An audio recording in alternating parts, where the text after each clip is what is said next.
It is your PrisonPlanet.tv memberships that fund so much of what we do here on this operation. And then we're more than happy for the TV show after it's aired live, then be leaked out onto the web to tens of millions of people. That's our goal.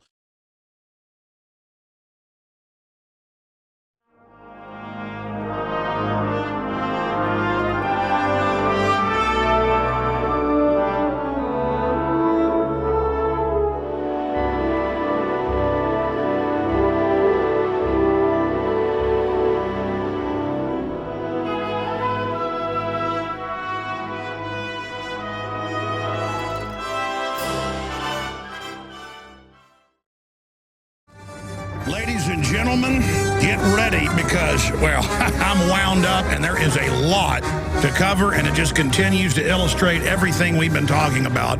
There is a private, anti-free market, anti-family world government being established that calls itself the New World Order. It's just modern slavery, where the globalists are exempt from taxes, exempt from their own laws that they internationally create, codify, and then get our dictatorial governments of every major nation to certify. So we're going to be breaking all of this down today. Lew Rockwell of LewRockwell.com will be joining us via video Skype, and we'll take some of your calls as well in the third hour. And we are also going to have Pat Shannan on. He was going to be on a few weeks ago, but there was so much breaking news, I moved him. I've known this guy for like 16 years, 17 years. And an amazing investigative journalist. He's written a new book that I couldn't put down when I started reading it. Everything they ever told me was a lie, available at InfoWarsStore.com. And we're going to be going over his book and a lot more today in the second hour. And we'll also have open phones then. Wow, where do I start? Where do I begin? There's been something really eating at me. I've talked about it some, but not enough. And so we're going to do a series of investigative reports on this, just illustrating the fact for you. The facts are in, but we'll put it together in the reports. I'm going to talk about it today, but it almost doesn't do justice to it. It's like if I do a special report on the nightly news and then air it here, everyone pays attention to it and it's like has some type of special gravitas. But if I'm just here going over the mountains of information, it tends to kind of fall on deaf ears sometimes. But there is no doubt, and it has been stated, that the government, for any reason, no judge, no jury, is not just planning to not let you travel outside the country or back into the country, vis-a-vis, however they choose, or take your bank accounts, but that the government is moving to not even let you travel within the country or have a job. In fact, I printed it last week and meant to get to it. I just type in Obama's new executive order to seize bank accounts. It's huge bombshell news. And see, I already know all this is coming. So what happens is I read this news, I confirm it, and then I don't even cover it a lot of the time because it's passé to me. Well, just because you know that you're being taken to the gallows at 5 a.m. Doesn't change the fact that you're being taken to the gallows. And our country is being walked to the gallows pole. And I do not like it. So we're going to be going over just news of the last couple days. This is just what I came in this morning and dug out of today's stack and the stack from over the weekend. Okay? This is just out of the stack from today. And when we come back, I'll mention some of the other news that's coming up today. It's a big news day. Very important news. AP, no-fly list strands man on island in Hawaii. I'm proud of the fact that days before this last week, last Wednesday, and this came out on Friday, it was Doug Hagman who told us about this, and we got the guy on the show repeatedly, and were able to force it out. And now here's the AP days later admitting that because he's a prepper and because he complained about the NDAA online, well, now you just can't fly, bud. How's that sound? You're a U.S. citizen, no judge, no jury. No judge, no jury. And he you're just disappeared. That's just the beginning. Now, here's Lew Rockwell, why you need a passport now. They're moving to just deny Americans passports for no reasons. The IRS, you're not going anywhere. Fox News. senators unveil Ex-Patriot Act to expand to Facebook's severance tax scheme. We're going to break down what life in America and the Western world will be like if we don't stop these authoritarians. That's why the TSA is at the heart of all this. Also, UN monitors are here to oversee the election. That and a lot more coming up.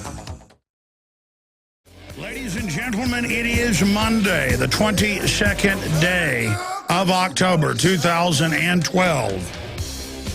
And we are going to be here for the next 3 hours. Investigative journalist, author, to cover a myriad of important issues and break some important news.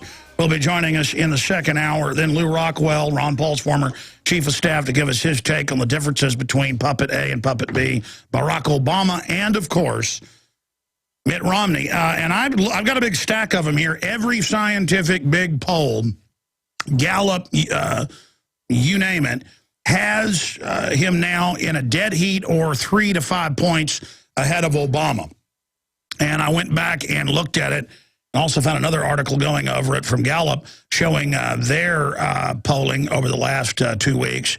And, yeah, it shows him 2 weeks ago, Romney 49, Obama 47. And now you can just see it change the numbers up till now. Obama 45, Romney 52, and that's what a bunch of other polls are showing.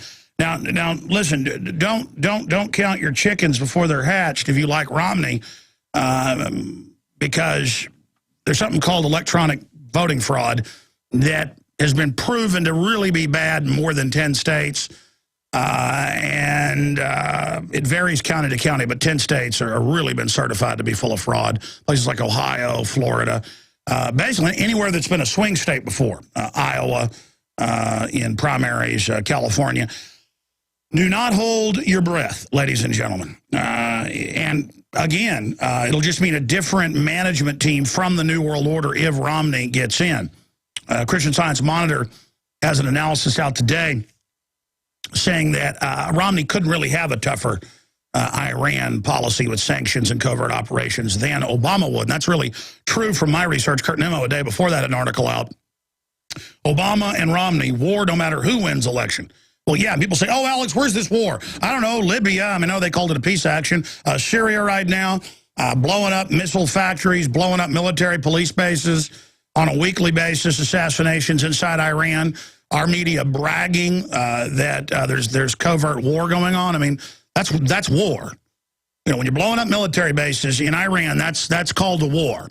Just in case people didn't know, war's been going on for really 3 years, hot and heavy, but it's starting to intensify. It was kind of like on level 5 on the top of the stove. Now they turned it up to level 10. So it is on high burn right now. The only question is, will it go into overdrive and turn it up to broil? So we're going to be breaking all that down. Also on the election, UN to monitor conservative groups at U.S. polls. That's Melissa Melton, Infowars.com. And it's also in the Hill newspaper that covers Capitol Hill. International monitors at U.S. polling spots draw criticism from voter fraud groups. And see, the UN, it's the UN. When you read it, it says it's the UN. I mean, look, we told everybody the UN's starting to run our country more and more. Can we just be honest about it, or does the media always have to say, oh, it's global governance, not government? Same thing, though. Or, oh, yeah, it's international monitors. Yeah, from the UN, but we're not going to say that in the headline because that sounds conspiratorial. I saw that Financial Times of London article, another one pushing world government a few months ago, and it's like, yeah, we don't want to be conspiracy theorists, but there is a global private corporate government, and it knows best. And it's authoritarian. But don't listen to the conspiracy kooks that say there's a world government. So the message is, hey, there's a world government. Get in line with it, or we're going to call you a conspiracy theorist because the general public's dumbed down. That's what they're telling business readers. Yes, it's real, but you're not supposed to say it is. Well, the problem is I'm not going to play along with it. Infowars.com, PrisonPlanet.com, Matt Drudge at DrudgeReport.com and his crew aren't going to go along with the so-called establishment saying they're going to lecture us on reality. WorldNet Daily is not going to go along with it. Many others aren't going to go along with it. You're not going to go along with it. And so they got a problem because we have inalienable rights. We're not slaves. And listen, I live in a city. We've done news reports showing the UN website where they brag. They call it a munionized UN model city, and the city of Austin has signed agreements and policy guidelines to even get international funds and designations. There's our city and one other Japanese city, you can look it up, that are the UN models of the world. And then that Japanese city is our sister city.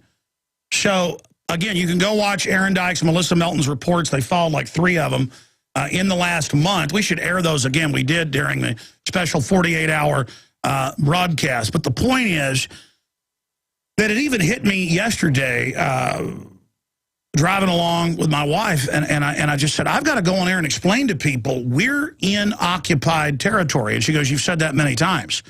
But, I mean, I need to explain this is really happening.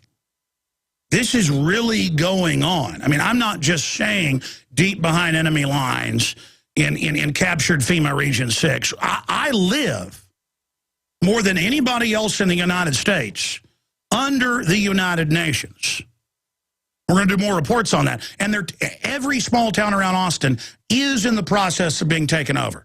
I mean, they'll go into small towns with 10,000 people in them and spend $5, $6, $7, $8 million a year in the last few years, going in, buying the mayors, buying everybody, pushing a referendum, putting armies of bureaucrats, knocking on doors, having town hall meetings, saying, sign on to this. And then they just roll over and just take the land. I mean, you name it. It's incredible. But they do it in a limp-wristed, simpering NPR voice, which is scientifically crafted under Delphi technique. We'll say to these people, you're Delphi trained. They'll start smiling. I've had them off record laugh at me and say, you're not going to stop us. These are soldiers, folks. These are operatives. These are infiltrators. And they know it is the thing. I've been to smart growth conferences when the camera's off and have one of them just grab me by the shirt. Bankers, former Dallas Cowboy, you name it, they're all there. Bank of America, all of them. And they'll say, you don't ever aim that camera at me. You understand? You're not going to stop anything we're doing. I mean, they know what they're doing. And, I've witnessed it. They're not naive, folks. These are pirates. But 21st century pirates act all nice and, oh, hi, everybody, oh. I mean, it's a program. These are spies. These are operatives. And I don't know how I get this across to you, that the fact that the general public reads the newspaper, 23% of people read newspapers still, and then they think they're smart, and that's a bunch of gobbledygook, or they tell the truth, but then lie by omission or frame things differently and say one thing is another, while incredible historic things are happening. We are now in occupied America by the globalists, by the banksters, and just type in banks declare they've conquered Europe, or Goldman Sachs conquers Europe, or Goldman Sachs conquers Greece, or JP Morgan conquers the world, and you'll get Forbes and Reuters and AP and all of it.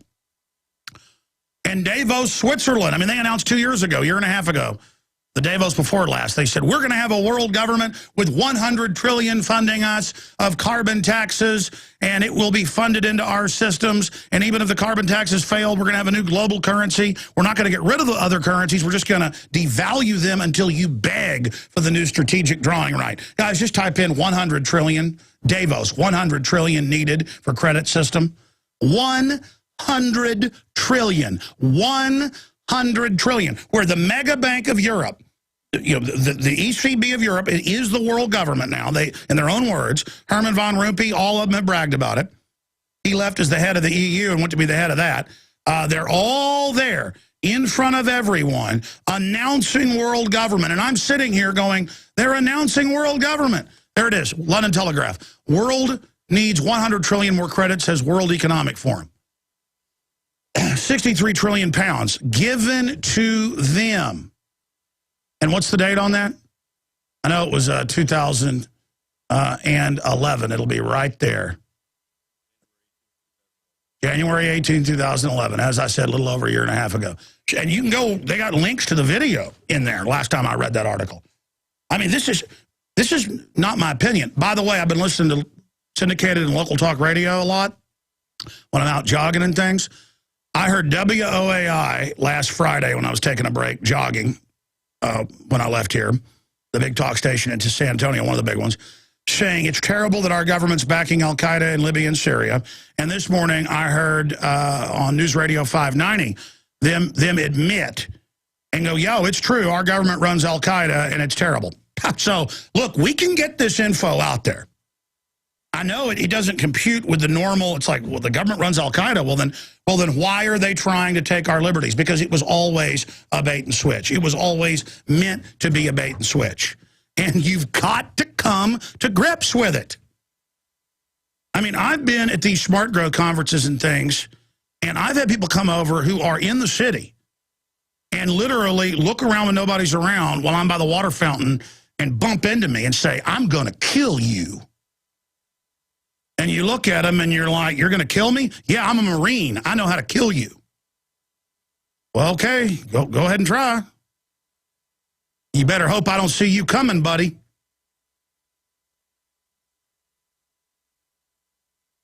And just because you get me doesn't mean people aren't going to come for you. But you think my family's going to roll over to somebody putting a hole in me? I may not be anything compared to my Texas ancestors, but you mess with me, you better believe people are coming for you. That's another reason I'm still alive. All right, we'll be right back, ladies and gentlemen. Stay with us.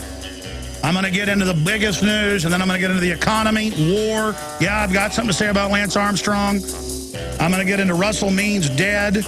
God rest his soul. He's gone to the happy hunting ground. Stay with us. Well, Obama is now on record, and the media is starting to pick it up. He wants to not only ban rifles, but also handguns, and put citizens extrajudicially on a list and just take your guns. No judge, no jury, no nothing. Just, well, you're on a no-fly list. You're also on a no-buy list. And again, 10 years ago, I was watching C-SPAN for more than an hour and a half, and they had a TSA. Governor Ridge was there. He hadn't even gotten cabinet position yet for Homeland Security, newly formed by the executive, and they had all these tables together with all these corporate CEOs there. And they said at that meeting that in the future, you will have to have TSA, Homeland Security, authorization to have a job anywhere. And that they would start in critical infrastructure, computers, ports, and fan out from there. And now you can go look at literally tens of millions of Americans, people that do, service on trucks at national parks, people that work in mining, people that work in basically every area are told, you got to go get a certification. Doesn't matter your background check came back from Homeland Security. And then they just put a block on you. And you see, this is the essence of tyranny. Every authoritarian system makes you have a paper that's stamped and certified that you're in good standing with them. And then if you're not a good globalist, if you're not a good Nazi, if you're not a good communist, if you're not a good Roman, if you weren't a good Aztec, whatever the case was, you weren't allowed. In England, in the Middle Ages, also in Europe, they had laws about what you could wear, certain colors, because they didn't have to have checkpoints. If you had a bunch of finery and diamonds and were wearing purple or scarlet, then you were just, boom, access wherever you went. You were known by your horse. You were known by, and you could be executed in ancient England if you were wearing a knight's sword and were not a certified knight. And if you didn't have all the secret passcodes, and that's where secret societies come from, the Masons, all of that. And that's what happens here. Well, now they just turn your face scan off, your thumbprinting off, and they know it's going to be a giant chilling effect. You serve the system, you're going to be left alone. It's now been in the news, and I've interviewed some of the Marines and people they've done this to, because they always want soldiers to infiltrate groups and basically set them up or be set up themselves, that you get put on a no-fly list when you have no criminal record. They always target people that they know are salesmen and folks that have to be able to fly. And they call you in 6 months later. They've got a formula when you're basically bankrupt. And they say, listen, we're going to pay you the money back and everything. You've just got to work for us now in InfraGard. And we may never ask you to do anything, but we may ask you to kill people. That's come out in the news about InfraGard. Or we may ask you to go set people up. Now, we're going to pay you. We're going to pay the money you've lost from being on the no-fly list. I mean, this is what they do. This is how they induct people. And a lot of people get scared, and they go, well, you're FBI. Okay. You're ATF. Well, all right, I'll do whatever. And then, you know, a couple years down the road, if they find out you're doing things like they want, you're taking over to pure dark side of government, which is now bigger than the light side. Many experts like Joel Skousen break down, and I agree with this analysis. And I mean, if you'll do anything, you're going to be a drug dealer. Or if you'll go, you'll be a killer. Or if you'll go even further, it's unlimited. I went and saw Loopers last night, and I'm going to get more into this big issue of not being able to travel out the country or come back in if they want when we come back from break. I went and saw it. It's a real subtle movie with Bruce Willis. Very, very well done. And in the future, the United States is run by the mafia.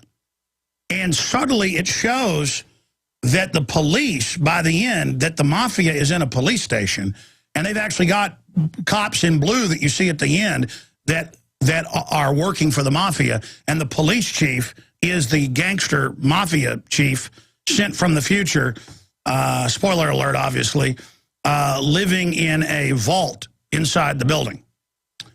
And the United States is fully collapsed because of corruption, and China is now the center of the world government. But there is still a Second Amendment, so everybody's shooting and killing each other, and more than half the population is homeless. That's actually Agenda 21. But they plan to fully convert the police over. Oh, it's even more realistic. Low-level cops aren't allowed to have weapons.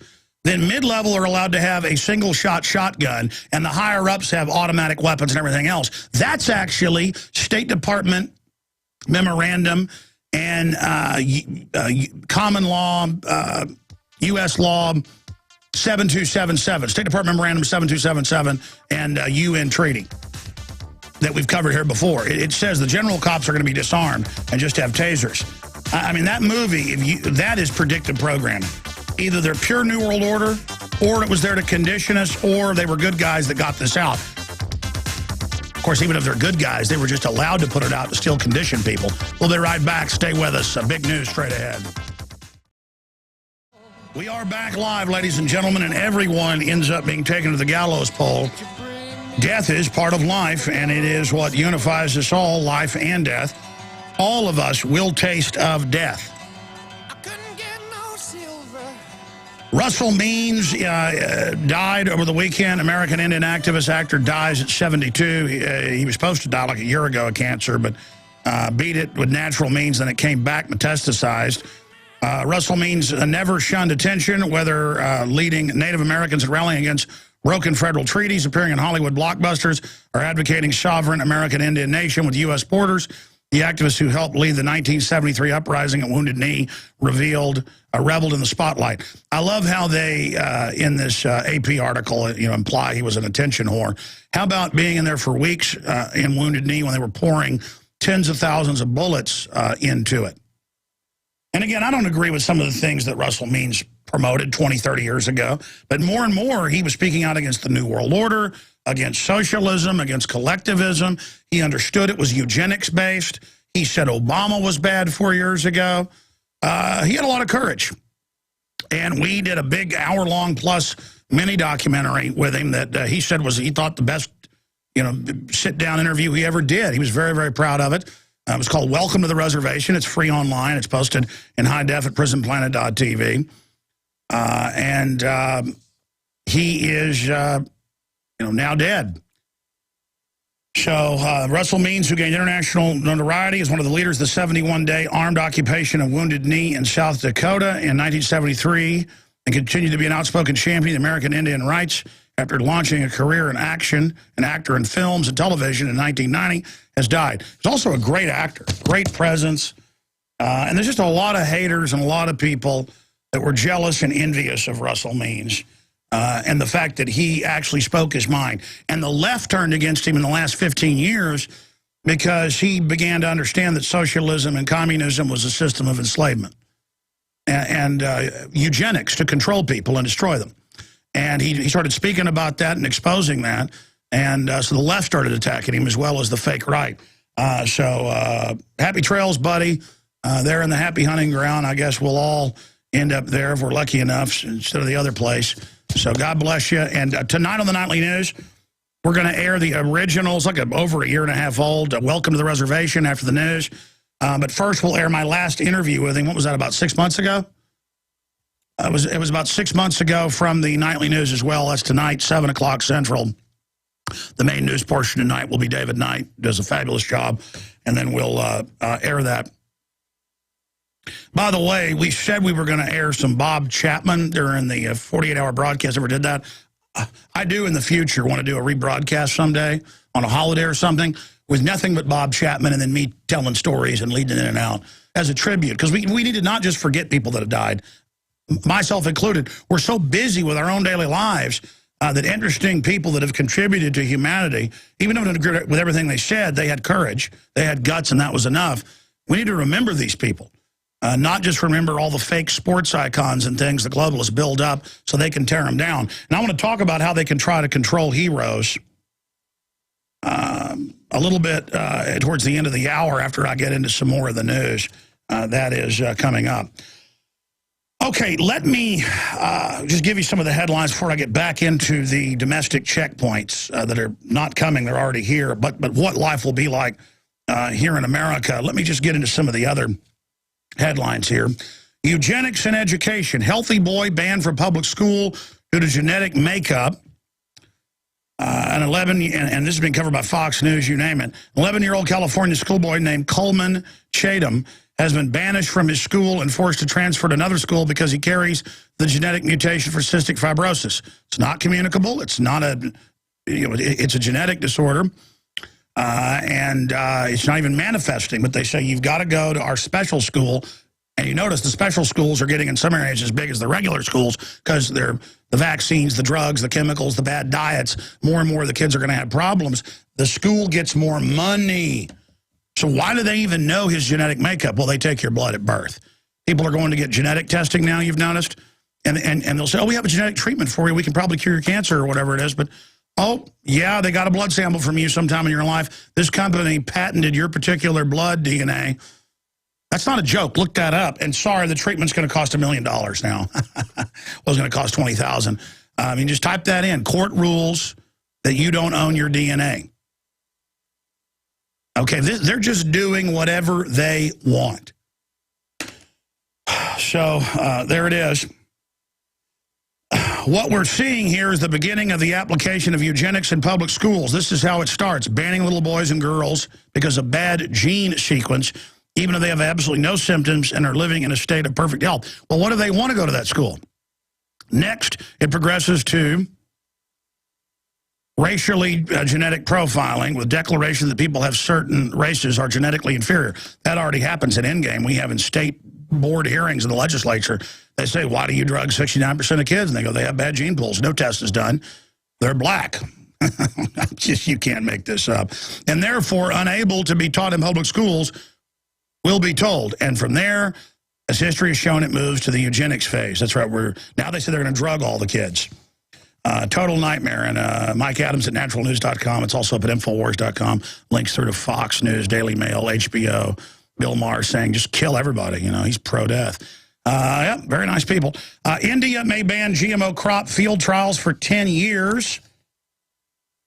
But that's okay because now 6 largest pesticide corporations funding effort to try to defeat GMO labeling Proposition 37. Because you shouldn't be able to know if something's had a bunch of high-tech pesticides sprayed on it or low-tech like fluoride, sodium fluoride. You shouldn't be allowed to know that in America. No, you shouldn't be allowed to know that. That's another report in that area. Pesticide could be the culprit in bee drop-off. A new big study out on that. University study, flu vaccine effectiveness claims are wildly exaggerated. And it only helped people 1.5% of the time when the study was looked at by the University of Minnesota. And that's even using the Cook data they had. The flu shot actually lowers your immunity. That's been proven in so many studies it makes my head spins. Another great SD Wells story at Natural News. Side effects of GMOs. Ask your doctor. Is cancer right for you? Excellent article up at Infowars.com and naturalnews.com. Pesticide food timeline. And it goes over the Nazis and everything else. You might want to go read that. Or maybe ask your doctor if organ failure is good for you, is right for you. Study says children with ADHD like taking antipsychotic drugs. That's right. They put out a new study saying, hey, and it's good for them once we get them on Ritalin to put them on Prozac. They like it. Well, yeah, what are they? 5 to 7 to 10, depending on the study, they're more likely than being drug addicts when you ever put them on any of this. Well, of course, they're getting them young. Got to fight drugs. I mean, dare to stay off drugs unless they're big pharma's deadly drugs.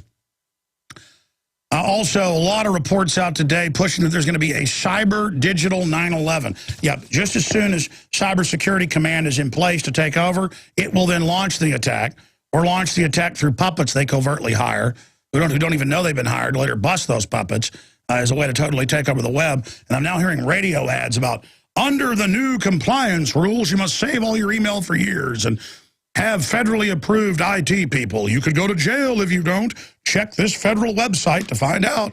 It's already begun. It's all being phased in here. We're spying on you. Better love it. Great video from KXII that we'll get to later when Pat Shannan is on with us. 12-year-old exercises Second Amendment. When I saw the door handle turn, I shot him. More and more children are protecting themselves with firearms, and the system absolutely hates it. Don't you wish somebody at that Wisconsin spa where the angry boyfriend went in and shot people had been armed? But no, it was a bunch of disarmed women. I love how the feminists say women shouldn't own guns. I thought you wanted women empowered. Oh, I see. You really don't. So we're going to be getting into all of that as well. Again, UN monitors to control our elections, to be overseeing them, but not overseeing for electronic institutional government fraud, not comptroller fraud, not CEO fraud, not the big industrial fraud. No, they're going to be there making sure the illegal aliens can vote not once, not twice, but thrice, as Democratic operatives have been recorded saying, yes, we'll teach you how to vote repeatedly. That's all coming out. By the way, what was it, a CBS News channel? I had it here in my stack. I'll get to it. Here it is. CBS News affiliate calls 2012 presidential race for Barack Obama weeks ahead of election. And this continues to happen. Sometimes on the night of the event, what was it, ABC in '96 flashed the exact voting totals hours before for the entire country up on screen, and then didn't even change it later to still put it up. The 2012 presidential election is still more than 2 weeks away, but on Friday, a CBS News affiliate in Arizona called the race for President Barack Obama. That's the Daily Caller reports. For 17 seconds, Phoenix, Arizona CBS News, KPHO, ran a lower third graphic that showed the Obama had won the November 6th election over Governor Mitt Romney with 99% of the precincts reporting. The lower third graphic appeared at 3:30 p.m. on October 19th during an episode of The People's Court. Got that a little too comical. They said they'd already blown up Building 7. They said it had already fallen its own footprint an hour before it happened, and then 25 minutes before, and the reporters are, it fell in its own footprint from fires. Everyone's surprised that the complete collapse hadn't happened yet. You guys ready? Go in there. Oh, very loving. The CBS News graphic showed Obama winning the election with 43% of the vote nationwide to Romney's 40%. With 237,000 votes to 38 million and change for Romney. It is unclear who garnered the other 70% in the fictional election results. KPHO's general manager did not return the Daily Caller's request for comment by the time of publication. So there you go from the Daily Caller reporting on that. Okay, let's just continue here now. Now, I want everybody to listen to me very, very carefully. I want to explain to you what life in this country and in every industrialized nation is going to be like. And this isn't my opinion. This is the stated facts by Homeland Security, by MI5 in England, and by the EU, quote, security services, who all meet and have all integrated their programs. That's why they got naked body scanners going in Europe, same ones here. It's continuity of agenda. It's a global corporate agenda that is then handed down to the North American Union, the EU, and the Asian Union, which are all open and publicly operating. And deciding everything from the color of street signs down to what the world reserve currency will be. It's all been standardized. I want to read to you a few headlines and then tie them in together. Okay, this is just in the last few days. AP, no-fly list strands man on island in Hawaii because he was a prepper, and, well, a Threat Fusion Center said you got a website, or he's been seen talking about prepping. No violence, no nothing. You're not allowed to fly. Okay, that's it. We told you about that days before it broke. The Northeast Intelligence Network got him on for us. Okay, Lew Rockwell reports why you need a passport now. And it links to all the mainstream news saying that you are not going to be allowed to have a passport if they feel like it. They're just going to deny you and not say why. No judge, no jury. So there's no fly list that they're talking about. We can document cam shot right in here. Right in here is now the document cam shot sector. You can just keep the camera aimed right there, and we'll show people that right there. So again, right here, no fly list strands man on island in Hawaii. And if you're talking about document cams and our radio listener, we're streaming video of this at prisonplanet.tv. There's this report. Why you need a passport now. At a future point, it may be impossible to get one. Papersplease.org reports on what the State Department is planning for future passport applicants. The new U.S. passport application forms are back worse than ever, ignoring massive public opposition, and despite having recently admitted there is already using the proposed forms illegally without approval, the State Department is trying again to get approval for a pair of impossible-to-complete new passport application forms that would, in effect, allow the State Department to deny you a passport simply by choosing to send you either of the long forms. And it goes over the new rules, asking who the doctor was that delivered you, who the nurse was, everything, with proof. You have to get a private investigator to be able to get this, okay? Meanwhile, illegal aliens are all just given them instantly, are all legalized everywhere. People say, oh, we need internal checkpoints for the illegals. The illegals are left alone. This whole internal system is for you. So again, people stranded, can't fly because they're a prepper. Told you shouldn't have criticized the NDAA on this blog. You're not flying by weirdo TSA people who are now going to be on the streets. Here's Fox News right here. Oh, the IRS, you're not going anywhere. A bill making its way through Congress could allow the federal government to prevent Americans who owe back taxes from leaving the country. No judge, no jury, no adjudication, private collection agency for the private Federal Reserve. There it is. Okay? You've got that right there. Here's another one. This is ABC News. Senators to unveil Expatriate Act to respond to Facebook's severance tax scheme. Paid his taxes, left the country. All the elites are running to places like Singapore. And this is all selectively enforced, though. Now, little people try to get their legal money out. They're not letting people get 100 thou out that's after-tax money.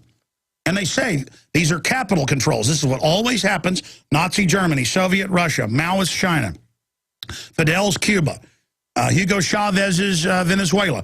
Go look at North Korea. Go look at any authoritarian country. This is the hallmark, because they're going to not let you get your money out, and they're going to take everything you've got.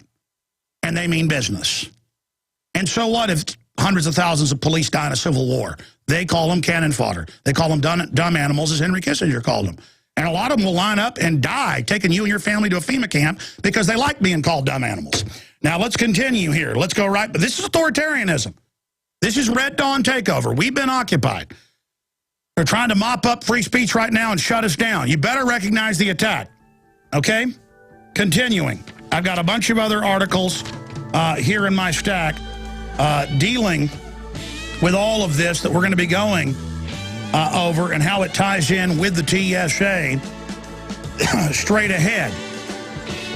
But you need to understand, the airport is what every place is going to be like. Street corner, the mall, you're not going to have a job unless they say so. Buy nor sell, face scanning to buy and sell. But like I said, again, Alex Jones back here live. Thank you for joining us on this Monday edition. This is not my opinion. This is an authoritarian takeover worldwide where they're going to come in your house without warrants. They're going to taser you for no reason. They're going to take blood at checkpoints. It's already started. They're going to make you eat GMO. They're going to force inoculations on you. It's all been announced. They're going to drug all children like THX 1138. All children will be drugged. The food's already drugged. The water's already drugged. And they will start just killing people whenever they want on the streets. Drones and blimps will be tethered over every major city. And people will start dying. You think 3,000% increases in cancer? How about 10,000, 20,000? And they're just going to start killing everybody. I mean, I guess that's kind of the good news is that once they get this post-industrial system rolling, most people are going to be dead if the globalists actually implement all this. Remember, there's the good track of history and the bad track. The bad guys are always trying to do this. They want to get rid of freedom because they can't realize their great dreams of total power. It's a paradox that they can't have total power if they don't totally enslave. Even though it ruins the world for them, to them it's beautiful, so they don't mind it. Even if they're destroyed by it, it's like a lot of criminals like to rob and rape and kill because it's fun. It's just not the money. It's that that's what they're into. They think that's cool. And so they've warped society. Torture is good. Secret arrest is good. The family's bad. Hurting your body is cool. This is a society begging for enslavement, and you will get it. You will get it. Do not worry. You're going to have a horrible time, everybody. And people will just further get into the sports, get into the drama, all of it. So I'm going to cover this more with Pat Shannan, but a few of the articles here. Again, senators to unveil Expatriate Act, where you can't come back to the country if you leave the country with even legal money. Oh, the IRS, you're not going anywhere. Fox News won't let you leave. They're not going to let you operate domestically, they've said as well. No-fly list, strands manned on island in Hawaii because he was, quote, a prepper, they told him. Now AP confirms what we told you last week.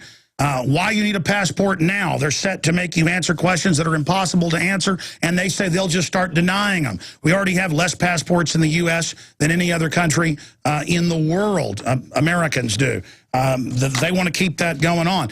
Wall Street Journal, wary Swiss banks shun Yanks. You want to put a little money back in the safest banking system in the world? Have your own debit card over here? Used to be UBS's all over the U.S. They're leaving. Because now the U.S. is going in saying, hey, we're going to take over your banks. It's not the U.S., it's the mega bankers. Dutch Royal Shell, BP, Bank of America, Goldman Sachs, JP Morgan, Google, General Electric. You've all heard they pay 0 or maybe up to 5% tax because they're all exempt. It's people trying to put $1 million in a Swiss bank account of the Caymans. You're not going to do it. It doesn't matter if it's legal. The IRS is going to take what you got out of that bank account and give it to the bankers to put it back in the same bank account. When Scott Smith finally got his Swiss passport last month, it was time for him to take the drastic step. See, they know Americans are leaving, folks, because this ain't land of the free, home of the brave. It's land of the potbelly control freak working for foreign bankers. See, he tried to run to where the mega banks are based in many cases. Oh, that's for them to be safe, not for you. You're going to stay here and everything you got taken. We're going to, maybe the globals put you in a ditch and take care of you and take everything you got, boy. Hey, you might be bad. Among the reasons was a pending U.S. regulation, aimed at tracking down tax cheats that is making life difficult for some Americans abroad. These expatriates say the foreign banks, which have expressed concern over compliance costs and potential penalties for failing to report the American clients, are turning away their business. Oh, yeah. Oh, no. You're an American?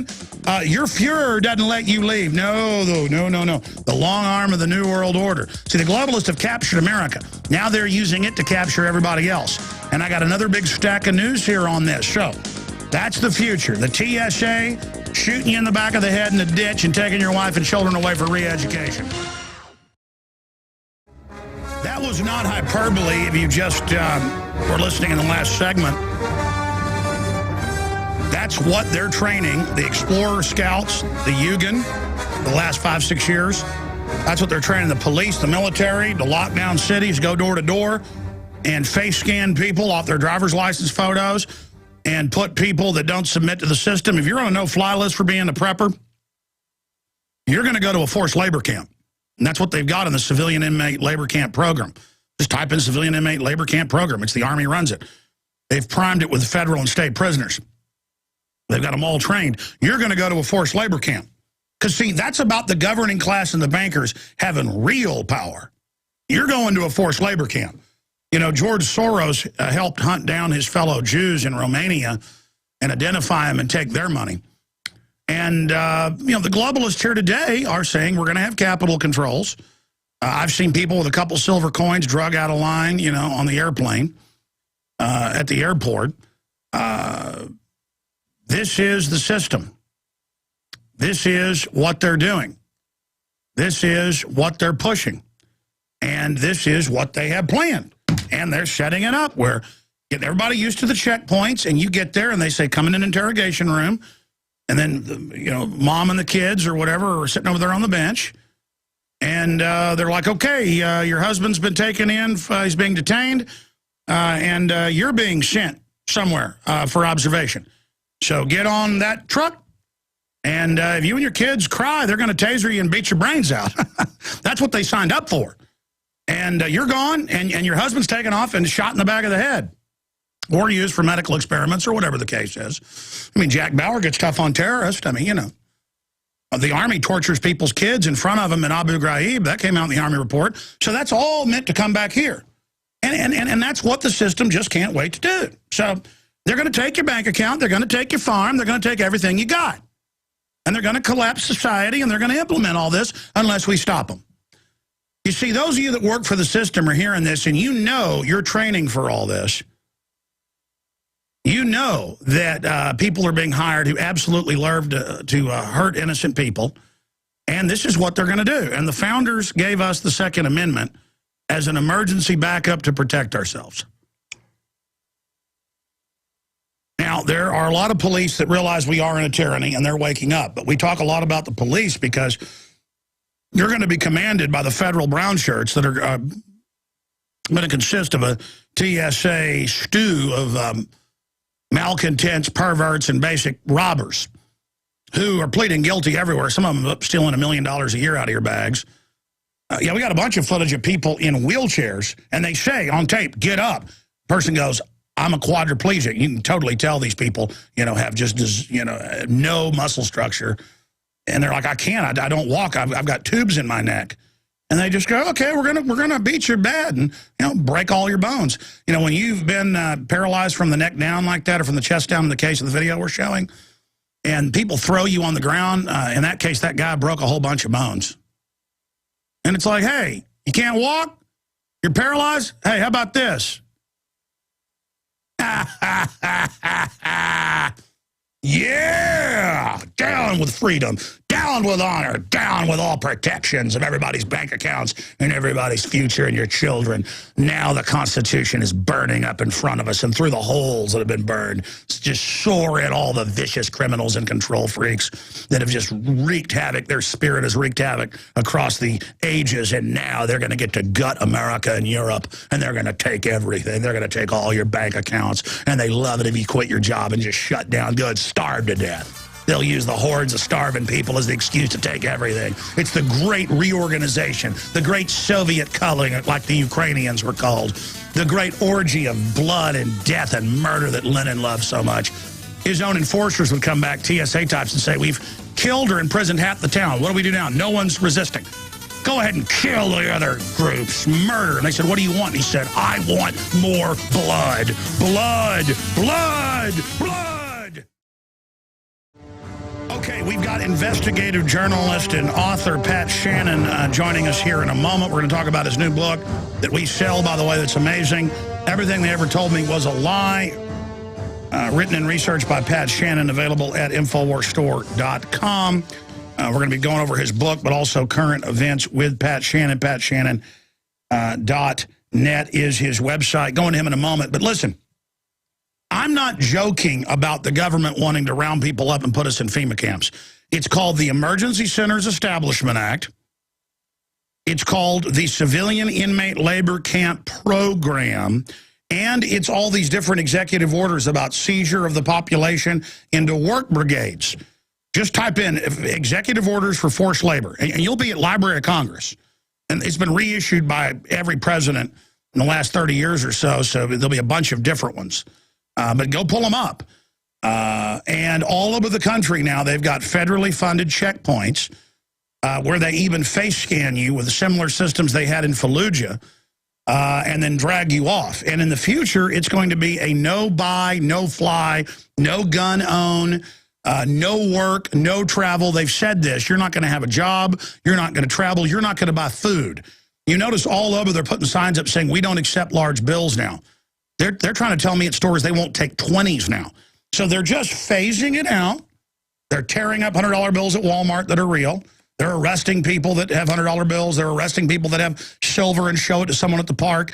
Everything's criminal now except being criminal. Then tyranny is when criminals take over.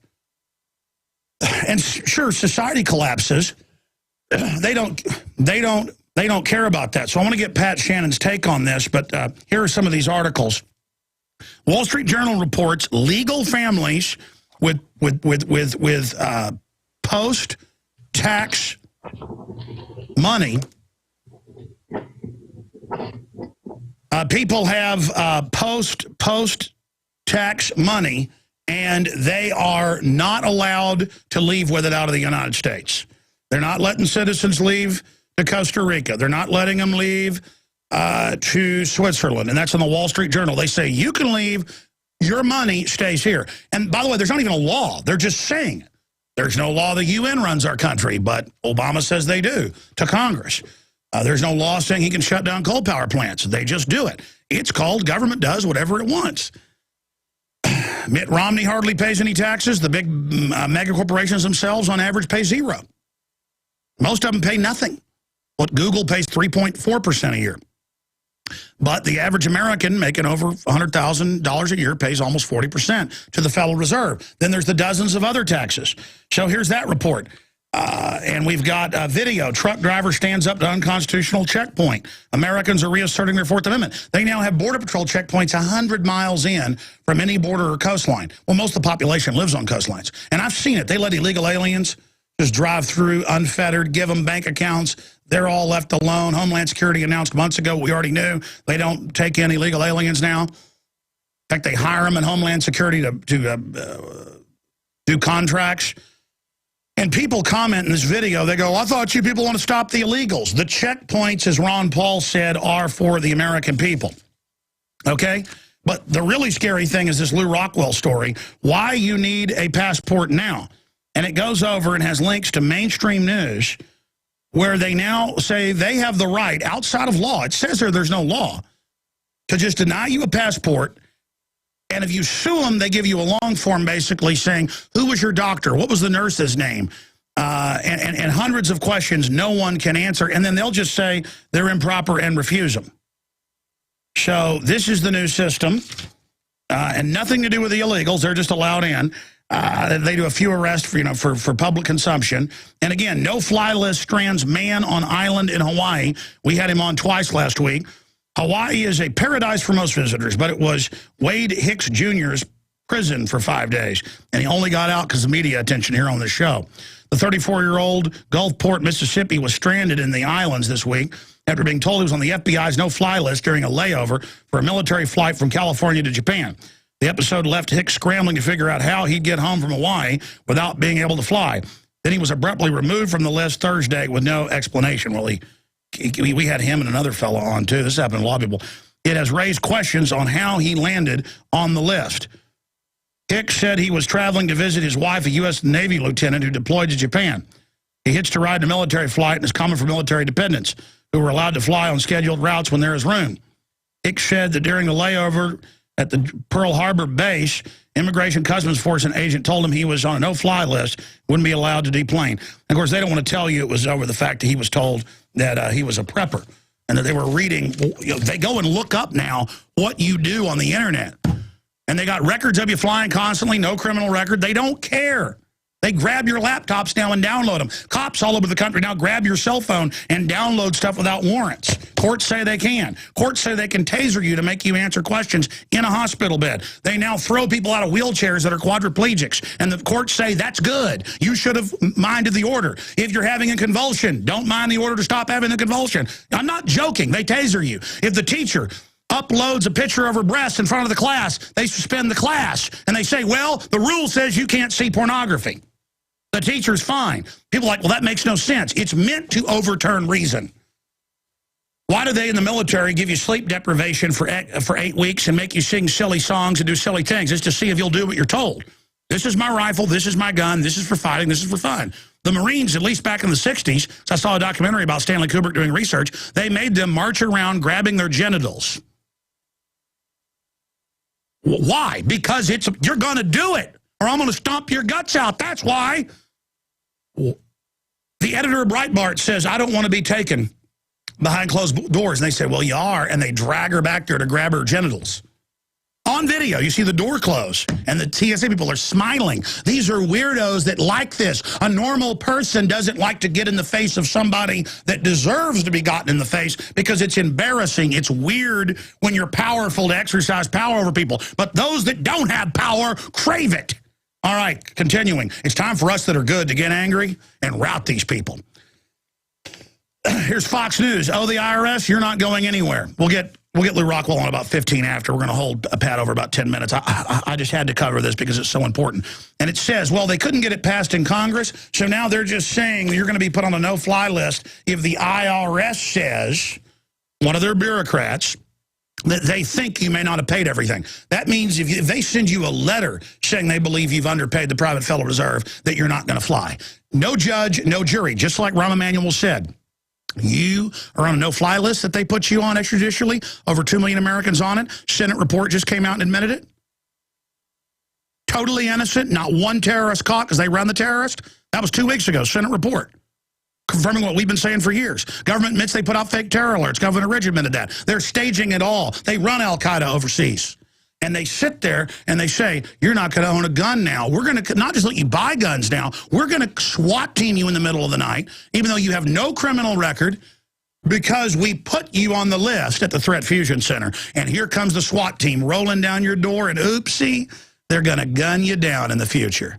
And a gun gets dropped, just like the troops are trained to do in Iraq. They carry a few extra AK-47s in the tank, or the APC. This is on record. And they kill 20, 30 Hajis, just throw a gun down. What they call them. And they come back here, they become cops.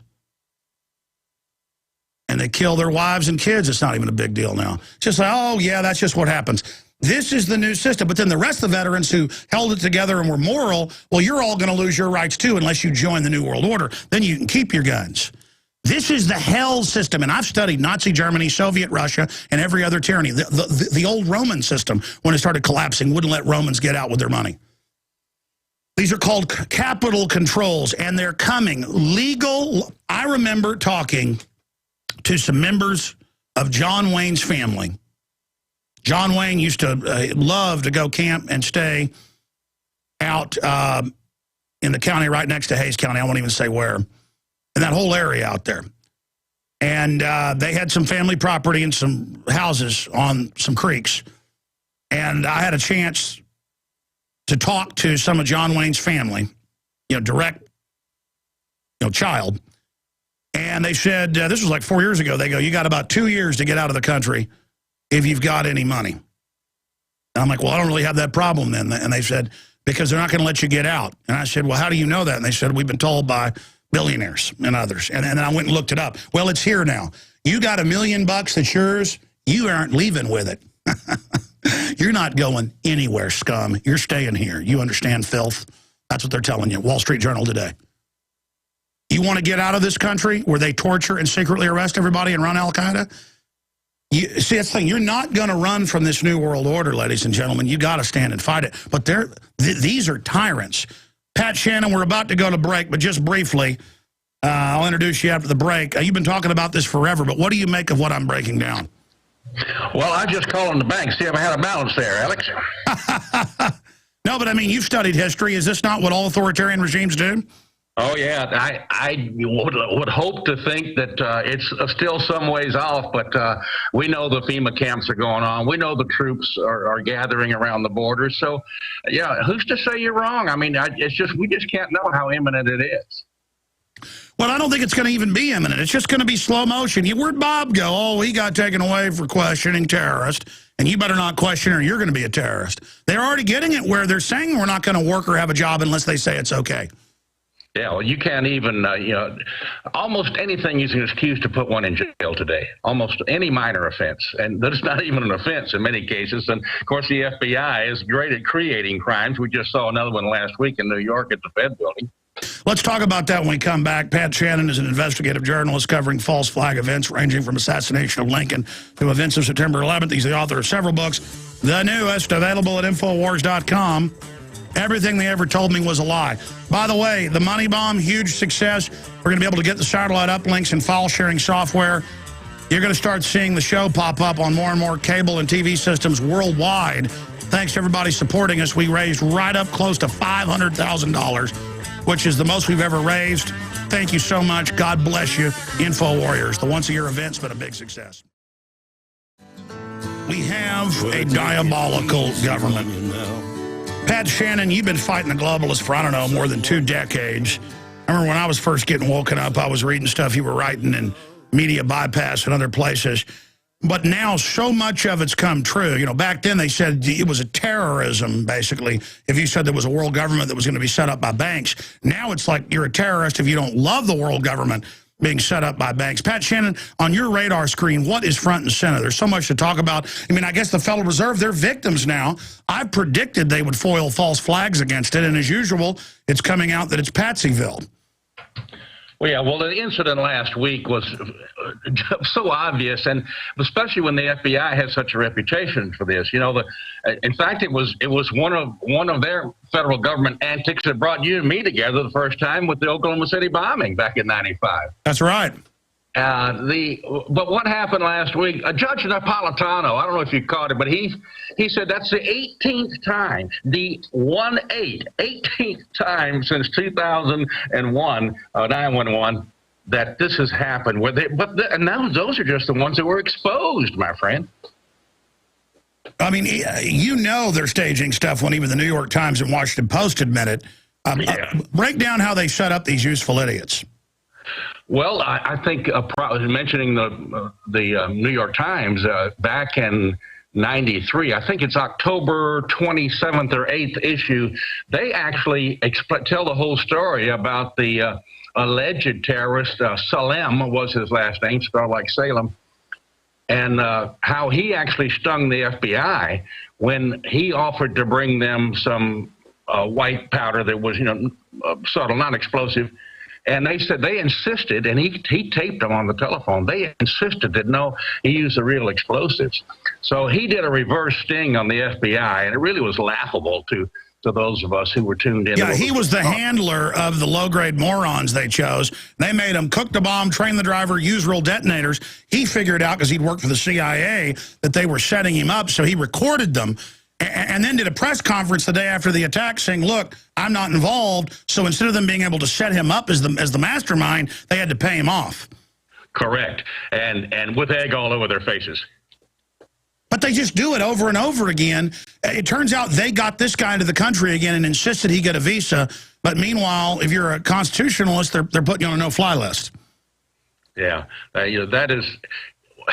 It's so much powerful control over we the people. And I've said it for a long time. It's a long chapter. The first chapter in my book, it's going to be the first chapter in volume 2 as well, and that's what's hiding in plain sight is the power of legal tender. Once they stole the lawful money from us, the circulating gold and silver coin, and began to counterfeit not only paper, but the slug coins since 1965, then they can do anything. As you well know, Rothschild said, give me the control of a nation's money supply, and I don't care who makes its laws.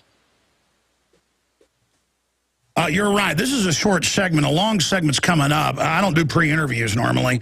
Pat, there's so much to talk about. What do you want to get to when we come back? I mean, there's just so much. Well, the assassinations and the news media cover-up section, large section of my book, is I covered very, very well-known cases. You know, the attempt on Reagan, JFK. But what I've done here, and everything they ever told me was a lie, was point out the fallacies in the government's official stories, but also little details that are major details that were never reported. And everyone who reads my book says, holy smokes, I didn't know that was going on in that case. And so I'll point out some of them to you in the next segment. We'll do that. What do you make of Building 7 on 9/11 where there's video where they say, get back, we're blowing it up, and the news goes, the building has fallen on its own footprint. Oh, it's still up there. It's coming down in a minute. I mean, it's just so obvious. That was the BBC lady, yeah. Now, once again, egg all over their faces. I believe, as so many rumors are circulating, but the only one that makes sense to me, without proof, I believe that was the brains of the operation in Giuliani's office and the whole CIA equipment, and I think that's why they had to bring it down. Well, I want to ask the CIA and FBI and all these guys something. I mean, you guys know the government's bringing in the drugs. You guys know the government's behind white slavery, little kids. Do you really want to be signed on to this? I mean, come on. It's out in the open now, the government's evil, and you're destroying your own future. I mean, I just don't get it. I mean, the type of attorney they're bringing in, Pat Shannan, is so hot.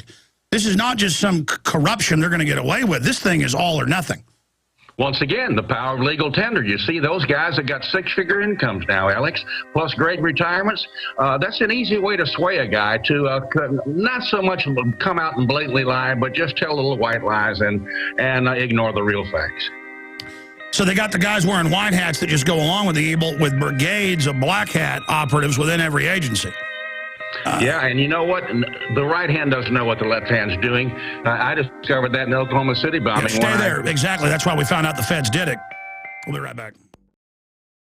I know we have a lot of fans out there of Pat Shannan. We'll take a few calls before he leaves us. The toll-free number to join us on air on any issue you'd like to raise with Pat Shannan. Our guest is 800-259-9231, 800-259-9231. PatShannan.net is his website. We're going back to him in a moment, getting into some of the areas that his book, Everything They Ever Told Me Was a Lie, breaks down. It's an excellent book. Very easy read, but also thick. Lots of chapters, lots of documents, lots of photos. This is great to give somebody who is somewhat awake, but not all the way awake, or somebody who's totally asleep. This will blow their mind. Again, I just keep thanking everybody. Amazing job to all the listeners. This was the 5th annual pledge drive. We've always done one day out of the year in the last 5 years. We've never raised more than $500,000, and it's a lot of small donations. We want to thank everybody. I went to Barton Springs to swim some laps Saturday after the 48-hour broadcast because I had such a headache. I thought that would get rid of my headache, and by the way, it did. And I ran to one of the lifeguards who bought a ProPure water filter discounted at InfoWarsStore.com as part of the money bomb. And it just was humbling to actually run into somebody who donated. Plus, they got a great water filter at discounted prices. Win-win. So if you go to InfoWarsMoneyBomb.com, you can see some of the top featured interviews we did with so many amazing people like Gerald Celente and George Norrie and many, many others, Joel Skousen, David Icke. It is all up there. Max Kaiser at InfoWarsMoneyBomb.com. We also, it was 48 hours. We ended up going about 46 hours. James Wesley Rawls, very powerful interview we did as well. And then there's a link to all the interviews, 40-plus hours of them, up there at Infowars.com. You can link through to our official YouTube channel, and it's all archived in higher res quality at prisonplanet.tv. So again, this is going to let us get the uplinks. Now I'm just going to decide which ones to get to hit different parts of the world, to budget that out, the different file sharing systems to get on local TV stations around the country, because most TV picks you up off of these big file sharing systems that are very expensive to subscribe to. So, I mean, it is a loss leader to get the word out, but it will expand the audience so we can have a few sponsors. And we're kind of a hybrid for TV where we don't have zero ads, but we have some ads. And so I'm having to codify all that after a few years beta testing, and we are just rushing forward. 5 years ago, we would reach about 3 million people a week. Now it's 15 million a week. Just amazing. So again, all of you, great job. You're not behind us. You're right beside us in this fight. And 100% of the money from the money bomb will go towards the infrastructure and equipment and the satellite uplinks. So again, thank you so much. And you've seen the expansion we've done with the last 4. It's just given us that extra money to really, plant seeds. Preachers call it seed money. Well, that's what it is. Okay, let's go ahead and go back to Pat Shannan. Pat, again, you've got the floor. Take it away with this page-turner book. Everything they ever told me was a lie. Let's just run through some of it. Reagan's an interesting one, but you're also talking about the money power. Go ahead. Before I do, let me say to your audience that I recently uncovered your interview of maybe 4 or 5 years ago, that 90-minute interview with Aaron Russo. And speaking of people who are half asleep or half awake, that is about the greatest thing anyone could ever look at. I want to commend you. And Aaron and I were friends. I shot pool with him and his boys in his basement in his Beverly Hills home back in the 80s. He and I went way back. But that guy, I watched him grow. I watched him grow in truth. And I just want to tell your audience to tune in. It costs them nothing. Just pull it up on Prison Planet TV and have a look at it. It's dynamite. Yeah, it's up there in high res on prisonplanet.tv, but it's called Reflections and Warnings. It's almost 2 hours long. And I went down there, and his wife was really sweet because he could barely walk at the time and was in excruciating pain and had been fighting cancer for like 4 years at the time. He ended up living another year, or not quite a year. And, I mean, that guy was just unbelievably tough. I don't want to get into all of it, but he sat there, at the table for 2 hours being interviewed by me. And was just, in excruciating pain the whole time. And the point is, he was a great guy, but and I think that's why that interview is so good. And there's a little clip at the restaurant. I'll never forget last time I saw him personally. We went to a restaurant, and he got out, the car pulled up, he got in it, and he gave me a hug. And I could tell by the way he was acting, he knew he was going to be going over the mountain. But absolutely pretty powerful. In fact, speak some more about Aaron Russo if you'd like. Well, Aaron and I first met back in the late 80s when Tupper Saucy was on the lam and traveling under a false name, and I was Tupper's window to society back then, and ended up going to dinner with this. I didn't know anything about Aaron's reputation and movie making, and I learned all about it that evening. Also, a little known fact is that he was a long-time live-in with a movie star that everyone would know, and I probably shouldn't mention this on the tube, but most people, if they knew Aaron's history at all, would know whom I'm talking about. And she no, it's not a secret. Bette Midler, and then on top of that, he was also the guy that originally got Led Zeppelin over here. So yeah. Yep. Well, what I was going to tell was a secret, but now I can't. But anyhow, yeah, he took Bette to Hollywood, and they later split up for some reason. I don't think that's a secret, bro. That's not, I think that was even in his obituary. I mean, I guess it wasn't widely known, but the internet now, everything's widely known. No, I mean, he produced the big play that got heard into stuff, yeah. He also invented a lot of other stuff. Very interesting fellow. Certainly an evil person that built it. What did you make of Obama saying you didn't build that and talking down entrepreneurs? That's pretty amazing. Yeah, the best retort, and I'm not fond of any of these candidates this season, never am. But if you haven't seen the talk that Mitt Romney did last Thursday night at that Al Smith dinner, you must pull it up. It's one of the best political speeches, comedy things. I mean, he has some terrific comedy writers, and if you haven't seen that speech, you gotta pull it up and listen to it. It's dynamite. It's a rib rocker. Anyway, you asked me about the book, and we're talking about the FBI and all, and more over the years, I've grown to see how my suspicions and yours and many others in the past have come to be true with the way that the government frames people, even goes right into the courts. And FBI agents lying under oath, I saw, covering so many federal trials over the years, I saw that over and over. But, proving it is something else, and very few people would have the facts of not being an investigative reporter. Oh, it's now been proven in this case out of Round Rock and Georgetown, where where the kids said, hey, Daddy wasn't home, another man killed Mommy, and they had the DNA and, evidence and all sorts of stuff, and knowingly sent the guy to prison for fun.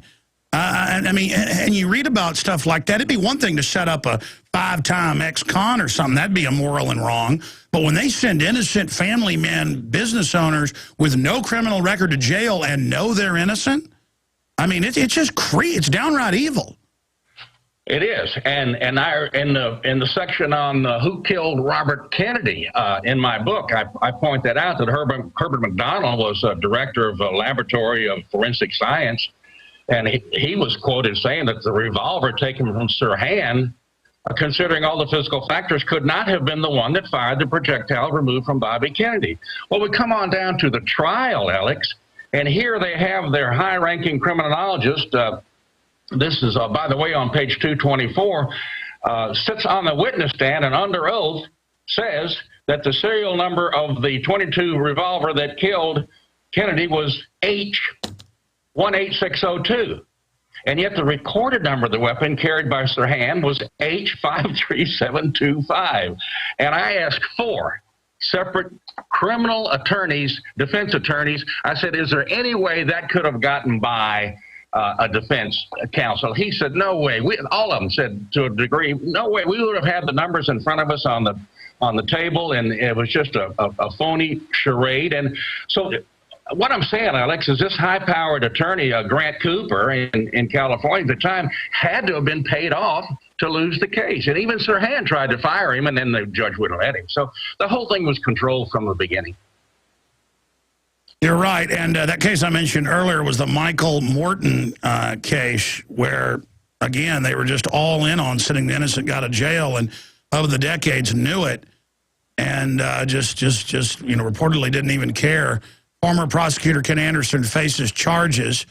That's now coming out, and it's just so. Well, Williamson County north of us is really a wicked place because you got all these Bible Belt folks that are real naive, and you've got a really sinister, one of the most sinister group of police forces up there and prosecutors I've ever seen. You know, it's strange how one county cannot be corrupt and the next county can be corrupt. It just seems like the more naive the population, a lot of times the more Bible belty they are for a strange reason, the more evil it can get because people are so naive. Have you seen that? Yeah. And trusting of government. Monroe County, Tennessee, it's going on right now. You may remember reading over the past couple of years, I did a few articles on Lieutenant Commander Walt Fitzpatrick, who tried to go after Obama on the phony birth thing like 3 years ago.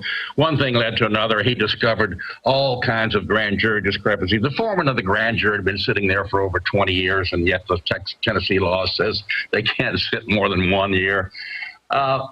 The people that have gone down, like in that case in Monroe County, Darren Huff has gone to federal prison for 4 years for a crime that never even happened. And I covered that trial up in Knoxville. It's just one more false prosecution because they were able to nail him on a gun charge that was made up. And here he was licensed, but it goes on. Well, that's like the Davidians. They were found not guilty of murder, but found guilty using guns in the commission of murder. And even when the Supreme Court, after they've been in jail, like 7 years, because I went and covered it, said release them, the federal prison didn't. I mean, it's just lawlessness. And the more innocent you are, the more they want to throw you in prison. And you know, that's coming out with the DNA and all this. It's really weird. Yeah, Leonard Peltier, you know, that goes back to the Wounded Knee you mentioned earlier. Those 2 FBI agents who died, there was never any proof that Leonard did it. He was a convenient patsy. Amazing. They just grab whoever they want, I guess, to get a collar or whatever. Yeah, I'm working on this, still working on this West Memphis story of Jerry and Joe Kane. That begins to stink more and more. With the situation where I have a copy of the autopsies, and these guys were shot with automatic weapons, Alex. Well, we'll break down that story for those that may not know. Recap that. Well, they were traveling from Las Vegas back home to Florida on I-40, coming in to West Memphis from Little Rock, and the official story says that they were pulled off in a traffic stop. And the son, Joe Kane, was 16, and Jerry was 46 6 or so. And explain who they were and why this is important. Well, they were exposing the money situation, and they were doing seminars around the country on the fraud in the Fed, and that's hallowed ground that you and I must not step on. Yet we do it all the time.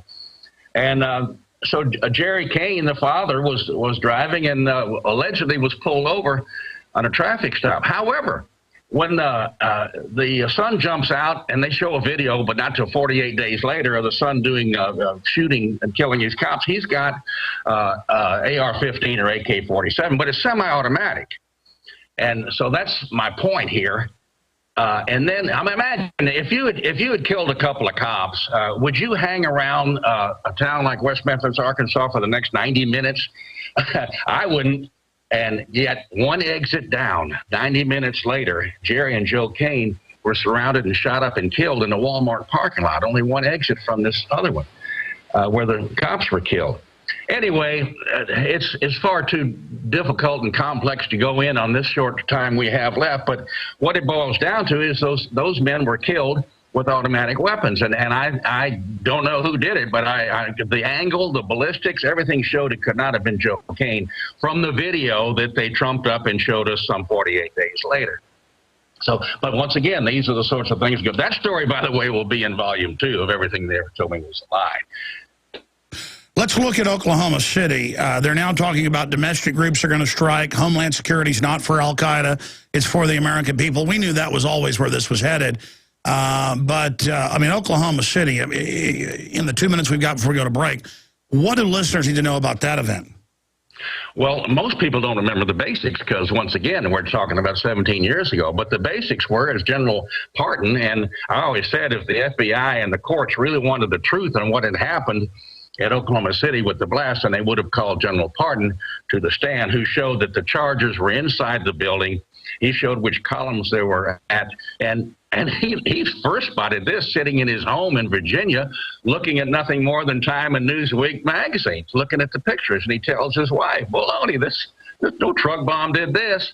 And so General Parton came to Oklahoma, and we met him, and he began to look at the fire department's hundreds of other pictures and found at least 4 spots where the charges were set inside the building and strategically right above the nursery. That's the way it was designed, to murder children.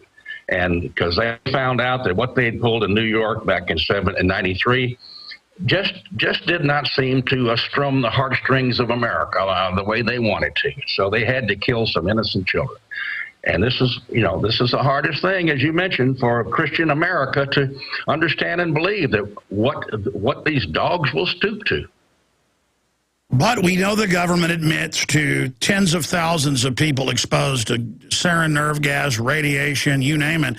I mean, they admit to, in the Department of Energy, killing thousands of foster children in radiation experiments and shooting black men up with syphilis. I mean, everybody knows about that stuff. So, what, you'll fry little kids to death, but you won't blow them up at the Alfred P. Murrah building to get control? I mean, it's a no-brainer. That's right. It's very obvious. So, anyway, the Oklahoma City thing was an atrocity. I've spent more time out there, as much as any reporter, I guess, on the case, and interviewed people who were actual victims, as well as investigators. Hoppy Heidelberg became one of my closest friends over the last decade. He just died this year. So did Russell Means. We're going to come right back with Pat Shannan and your phone calls. Everything They Ever Told Me Was a Lie. Then we're going to ask Pat where he sees America going. Are we waking people up, or are we starting to win, or are we just waking up to the fact we're total slaves run by psycho killers? And, how bad will it get? I mean, I guess the sky's the limit. I'm Alex Jones. Stay with us. We're going to take some calls right now for Pat Shannan. And then we've got Lew Rockwell coming up at LewRockwell.com. I'm Alex Jones with Infowars.com. The new book is Everything They Ever Told Me Was a Lie. And, here's the problem. When we just get to the point now where, okay, the government's corrupt, they can do whatever they want. And then everyone's intimidated by government. And government is now in a stance of, we're intimidating you. Society starts to collapse. I want to go to some phone calls for Pat Shannan. But, Pat, do you think things are getting better, wake-up-wise? Are they getting worse? Where do you see things going? Well, I've uncovered a quote since I finished that book that I'm going to use in the opening of my prologue of the new one. And this is from William Casey. You remember William Casey from the Reagan administration? CIA director. Correct. He was Reagan's first. And this is quoted from CIA Director William Casey's first staff meeting in 1981, where he said, "We'll know our disinformation program is complete when everything the American public believes is false." Now, so to answer your question, there's their whole goal the last 30 years laid out, and I think they're succeeding, and we seem to have arrived. Alex, the world's upside down. I mean, look at the...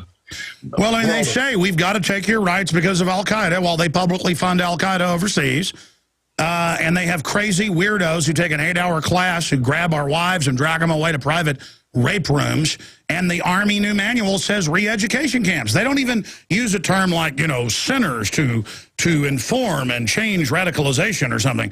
No, it's like, we're going to put you in a re-education camp. I mean, it's just like, man, you really are criminals. I mean, it's scary.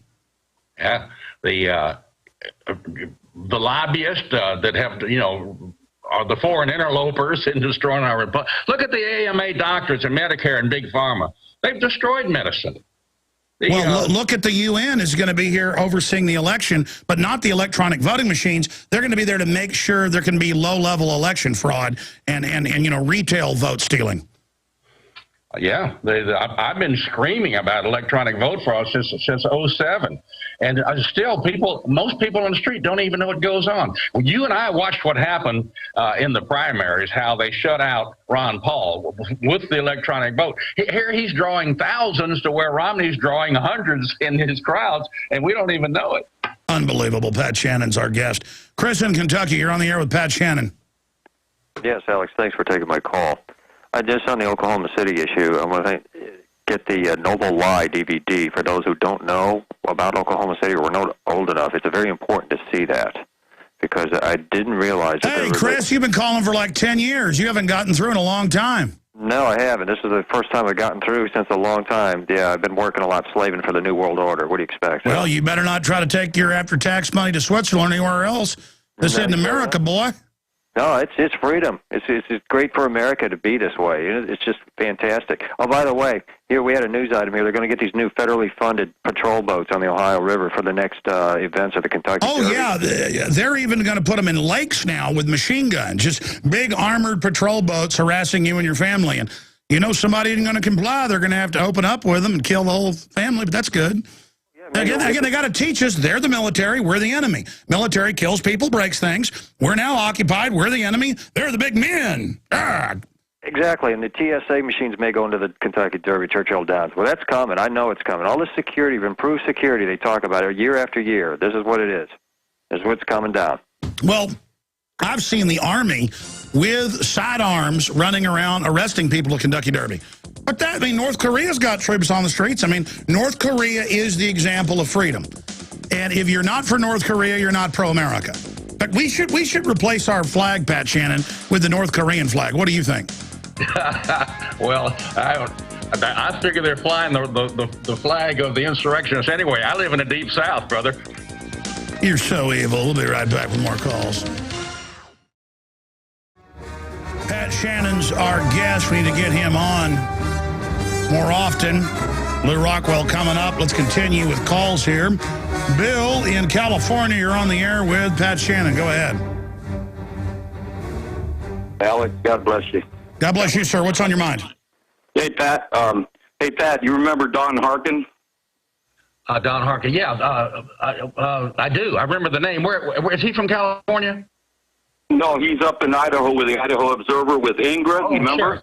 Of course, yeah. No, I'm sorry. I was thinking of Don, someone else. But, of course, yes, Don and Ingrid, I knew them both, and I spent some time up there with the family, and even actually visited his gravesite.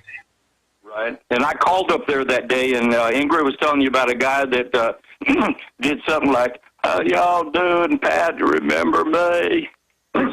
Jack McGlam. No, Bill Clinton. He's doing a Bill Clinton imitation. Well, I know. Hillary and I, Alex, are doing everything we can to abort this new concept. But anyway, Pat, setting that aside, You asked for my email, but I couldn't get back. I had a lot of disabled vet problems medically, but I'll get back to you. I wanted to ask you, what's your opinion on the October surprise? Do you think they're going to pull anything with troops or the gangs like they've been training for 30 years? I'm thinking they may have already pulled it. I'm reading of some interesting stuff, and it's about the only scenario that makes sense to me is what happened in Libya was actually a kidnapping plan by Obama that went bad. And if this is true, then that might have well been his October surprise. Well, you know, there's so many angles, yeah. And that's one of them I've looked at is kidnap the guy. Al-Qaeda's who they put in it worked.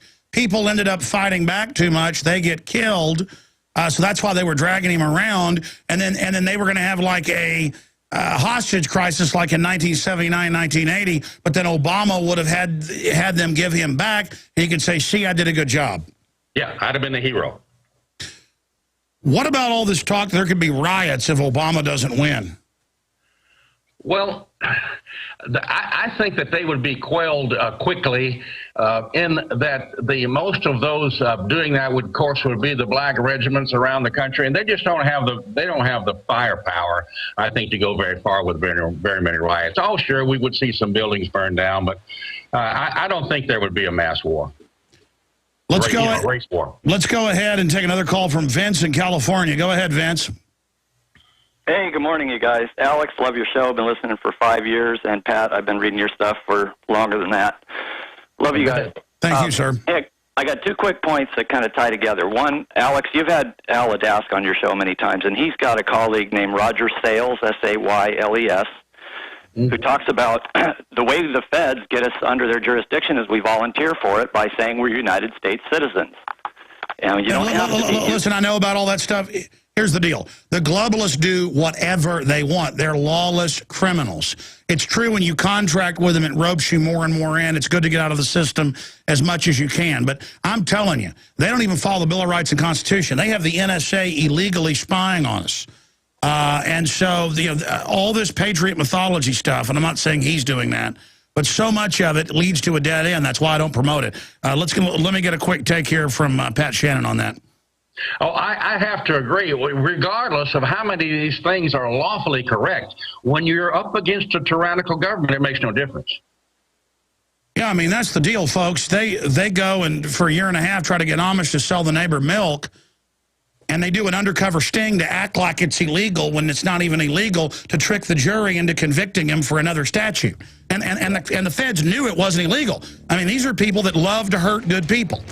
Pat Shannan, great having you with us. The book, Everything They Ever Told Me Was a Lie. It's available at InfoWarsStore.com. That supports Pat and us and everybody else. It's a great book. Pat, we'll talk to you again soon. And okay, thank you. Thank you, buddy. I always enjoy being with you. We're going to have you back, and we'll get into actual assassinations and stuff. All right, coming up, ton of news, your calls. Okay, Lew Rockwell is coming up to give us his take on the election, the police state, and so much more. Former Chief of Staff Ron Paul. All the big UK papers are reporting hundreds of Savelle's pedophile pals are hunted. That's out of The Sun. Victims of Twisted Jimmy Savelle are believed to have told police that more than 100 other pedophiles were involved in the attacks. This is just like Penn State, folks. He was just a procurer.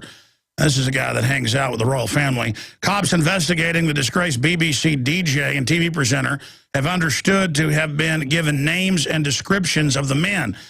Last night, a source told The Sun the scale of what has gone on is unbelievable.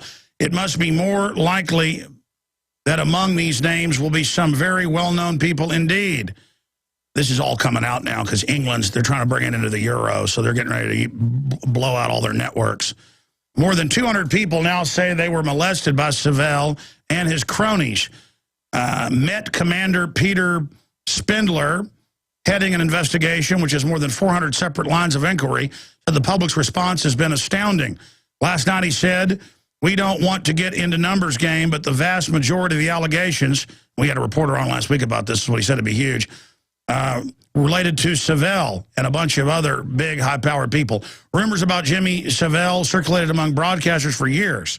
Yeah, we had a BBC broadcaster on talk about it. I heard about it in the 90s.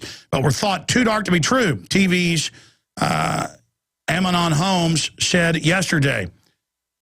He said that one even suggested Seville was necrophilic. Yeah, that's what came out. He added, that was so ridiculously outrageous, you could never believe it.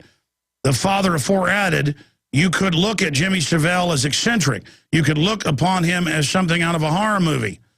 Tycoon William Gove, 65, feared to abuse 3,500 boys to abuse them, died of natural causes in a Albany jail on the Isle of Wight yesterday.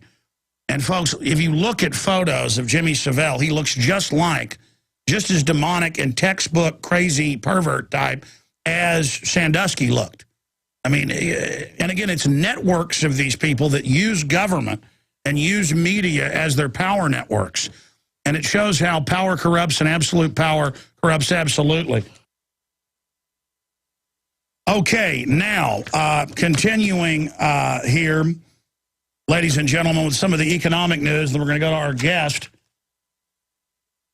Greece austerity diet risked 1930s-style depression, and that's out of Bloomberg. But we had the former World Bank chief economist Joseph Stiglitz say last week it's already a depression, but our media says it's not. Continuing with other economic news, Obamacare mandate. Anyone who works 30 hours a week is now full-time, and you've got to supposedly get them health care, so everybody then goes to 20 hours, or you just lay people off. Merkel to warn UK on Europe budget veto. Chinese gold imports through August surpassed total ECB holdings, European Central Bank holdings. Imports from Australia surged 900%. Governments, George Soros, you name it, they're all buying gold. So that's just some of the economic news. We have the presidential debate on foreign policy coming up tonight. And there's very little difference between these two and who their advisors are. So we're going to be getting into more of that. But don't worry. In most polls, Mitt Romney has pulled ahead, but there's electronic voting fraud. But even if he ended up getting in, he's, again, controlled by the very same crony capitalist apparatus.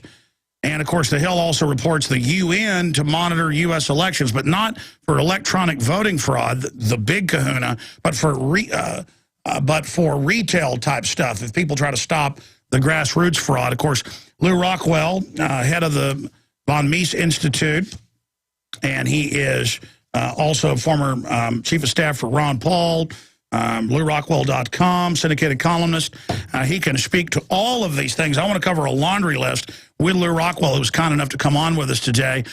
Lew's so much going on. I mean, obviously, you're not a fan of Romney or Obama, but do you have any views on how either one of these guys and the power structures behind them, I mean, really different arms of the same ogre, but I mean, I understand you've divorced yourself from this corrupt system, never been part of it, but I mean, if you had to take one of these poisons, would you have a flavor that would be less nauseous? No, I don't think so, Alex. I mean, it seems to me that, for example, Romney is just slightly more of a warmonger than Obama. Now, it's difficult to be more of a warmonger than Obama, but I think he's slightly more likely to nuke Iran, which is what some people want him to do, and commit other kinds of war crimes. On the other hand, of course, Obama has not ended the war in Iraq. It's still going on with a vast number of U.S. mercenaries there and still troops, and of course all these vast occupation embassies and consulates all over the country full of spies and troops. That's still going on. Of course, the Afghanistan war is going on. Obama bombed Libya. He's bringing about the destruction of Syria. That's all a U.S., Turkey, Israeli, British, French operation in Syria. This didn't just happen. But I think Romney is likely to be worse. Is Obama slightly worse on economics? I don't know. I mean, the government grows just as fast under the Republicans as it does under the Democrats, maybe faster sometimes under the Republicans as under George W. Bush. Of course, Obama's worse than Bush. Will Obama 2 be worse than Obama 1? Will Romney be worse than Obama 1? I would say yes. So, you can't, all you can do when you're faced with the choice of these two evils is just, don't participate. Don't take either flavor of the poison, abstain from the poison, don't vote, and then you have no responsibility for what these creeps are going to do to us. So I get your point. Buying into the whole two-party, one-body dictatorship almost lends credibility to it. But I do think locally, where you have 8% turnout nationwide, people should go get in to sabotage, you know, the bureaucrats, to expose corruption, to kind of do what Ron Paul has done and act as a watchdog. Well, I think Ron Paul, of course, is an exception. I mean, here's a man who, and I'll tell you why he's an exception. Not only does he have the right principles, which of course is essential, but he's not power mad. He's not power hungry. He doesn't actually want to run anybody else's life. So that sets him apart from all these creeps in Washington, all the creeps who want to go to Washington, presidents and all the, you know, and town councilmen and mayors too. They're all like this. They all want to run other people's lives. So if we, so that, you know, Ron Paul's different. Whether, you know, voting, I mean, as you know, I'm a skeptic about voting. Unless the election's decided by one vote, your vote doesn't count. Now, so why to go to the trouble, go to some horrible socialist public school or some commie church or whatever they hold these voting, you know, the voting machines at? And as you say, you can't believe the results anyway. We know there's electronic hacking. We know that there's old-fashioned vote stealing. You know, Mayor didn't start or end with Mayor Daley. I mean, this is the normal thing in American politics, as it is every place. Well, Lew Rockwell, so, let me bring this up to you. Do it. This is the important question I have in this area for you. Undoubtedly, there are cycles in history, and we are entering a very, very decadent cycle. Disagree with me if you don't think that's the case. And I am now seeing things that even I can't believe. I mean, we get new footage every few days of police telling quadriplegics to walk and then beating them when they don't, and then the police department says, well, you should have followed the order. Or we see a teacher uploads pictures of her breasts to the class computer, the kids get expelled. We see the TSA now at highway checkpoints groping people. We see an article at LewRockwell.com right here. Why you need a passport now, saying they'll just deny anybody a passport they want for no reason. And then that dovetails with Wall Street Journal admitting there's not even a law, but they're not letting Americans who have after-tax money and can prove it to leave with any money. Again, I was told that about some very wealthy people a few years ago, that they had to get out now. That was coming. Here's the Associated Press. A guy was a prepper. They looked at his website. He was flying out of Hawaii to see his wife in Japan. They wouldn't let him fly. No judge, no jury. They've said they're going to put you on a no-gun buy list, too. That's AP.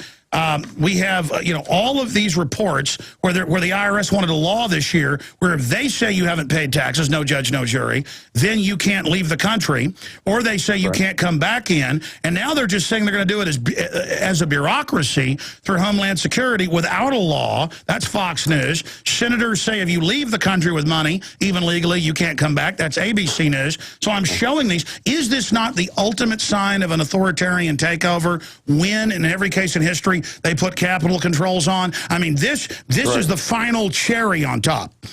Alex, you know, you've been fighting this stuff for years. I have too. The speed of it is I must say, slightly astounding, as you're pointing out. But yeah, they do the capital controls. They want to prevent you from taking your money out of the country. And this is your own earnestly owned money, or earned money you've paid taxes on, you've been already looted on. And you know, it began when you could no longer take money of more than $10,000 with you out of the country on an airplane. That was some years ago. And, you know, they want to crack down. Now they're confiscating people's money with less than $10,000 if they have it on their person. That's what the TSA is. They're even taking 1,000. They're even taking 5 or 6 silver coins, and they put it on the news. Today, 2,000 was found, and the guy apologizes, and they take it. That's right. And then you have to appeal to get it back, and good luck to you. Because, of course, the government takes this sort of thing. It's the local police as well. These are crazy robbers. We've now arrived at total tyranny, except for shutting down the media, and now they're talking about that. Well, as Murray Rothbard said, you always think about the government as a gang of thieves writ large. And if you think about the government that way, then actually none of this stuff surprises you. What's happened, I mean, every government sort of has the ambition to be a totalitarian state. They'd all like to be Nazis or communists if they could get away with it. But public pressure prevents them from doing so. But ever since 9/11 and this whole unlimited forever war on terror where there's an incorporeal enemy, I mean, the enemy doesn't even, is just is an idea, giving them, you know, permanent authority to run our lives, control us, take our money, feel us up, do everything they want to us. Once that's arrived, yes, you're right. We're already an authoritarian state. We're headed towards a totalitarian state. Isn't this really a will to power? Because we've had corrupt elites before, but they like due process to protect themselves. Hollywood's selling all these anti-liberty, anti-family messages, anti-God. The police are held up if they're more brutal. I mean, doesn't the power structure realize that they're building a system that will end up being used against them? I mean, it seems like a will to power madness, an orgy of control freak nobodies, just going towards this bloodbath. Alex, you're exactly right. It's like the ancient fable of the scorpion and the frog. You know, the scorpion encourages the frog to take him across the stream, and the frog's afraid he's going to hurt him. He says, no, I won't hurt you. After all, it would hurt me, too. So they get out in the middle of the stream. The scorpion stings the frog, and he's drowning, and they're both going to drown. He says, why did you do it? And he says, well, it's my nature.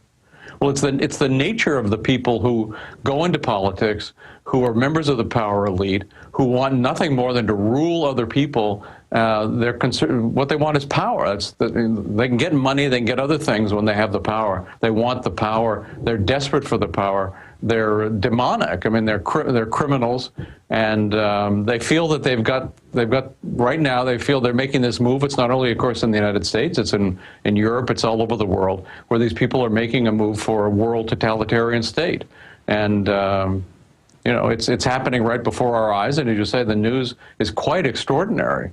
But I think also more and more people are waking up. You're helping wake up people.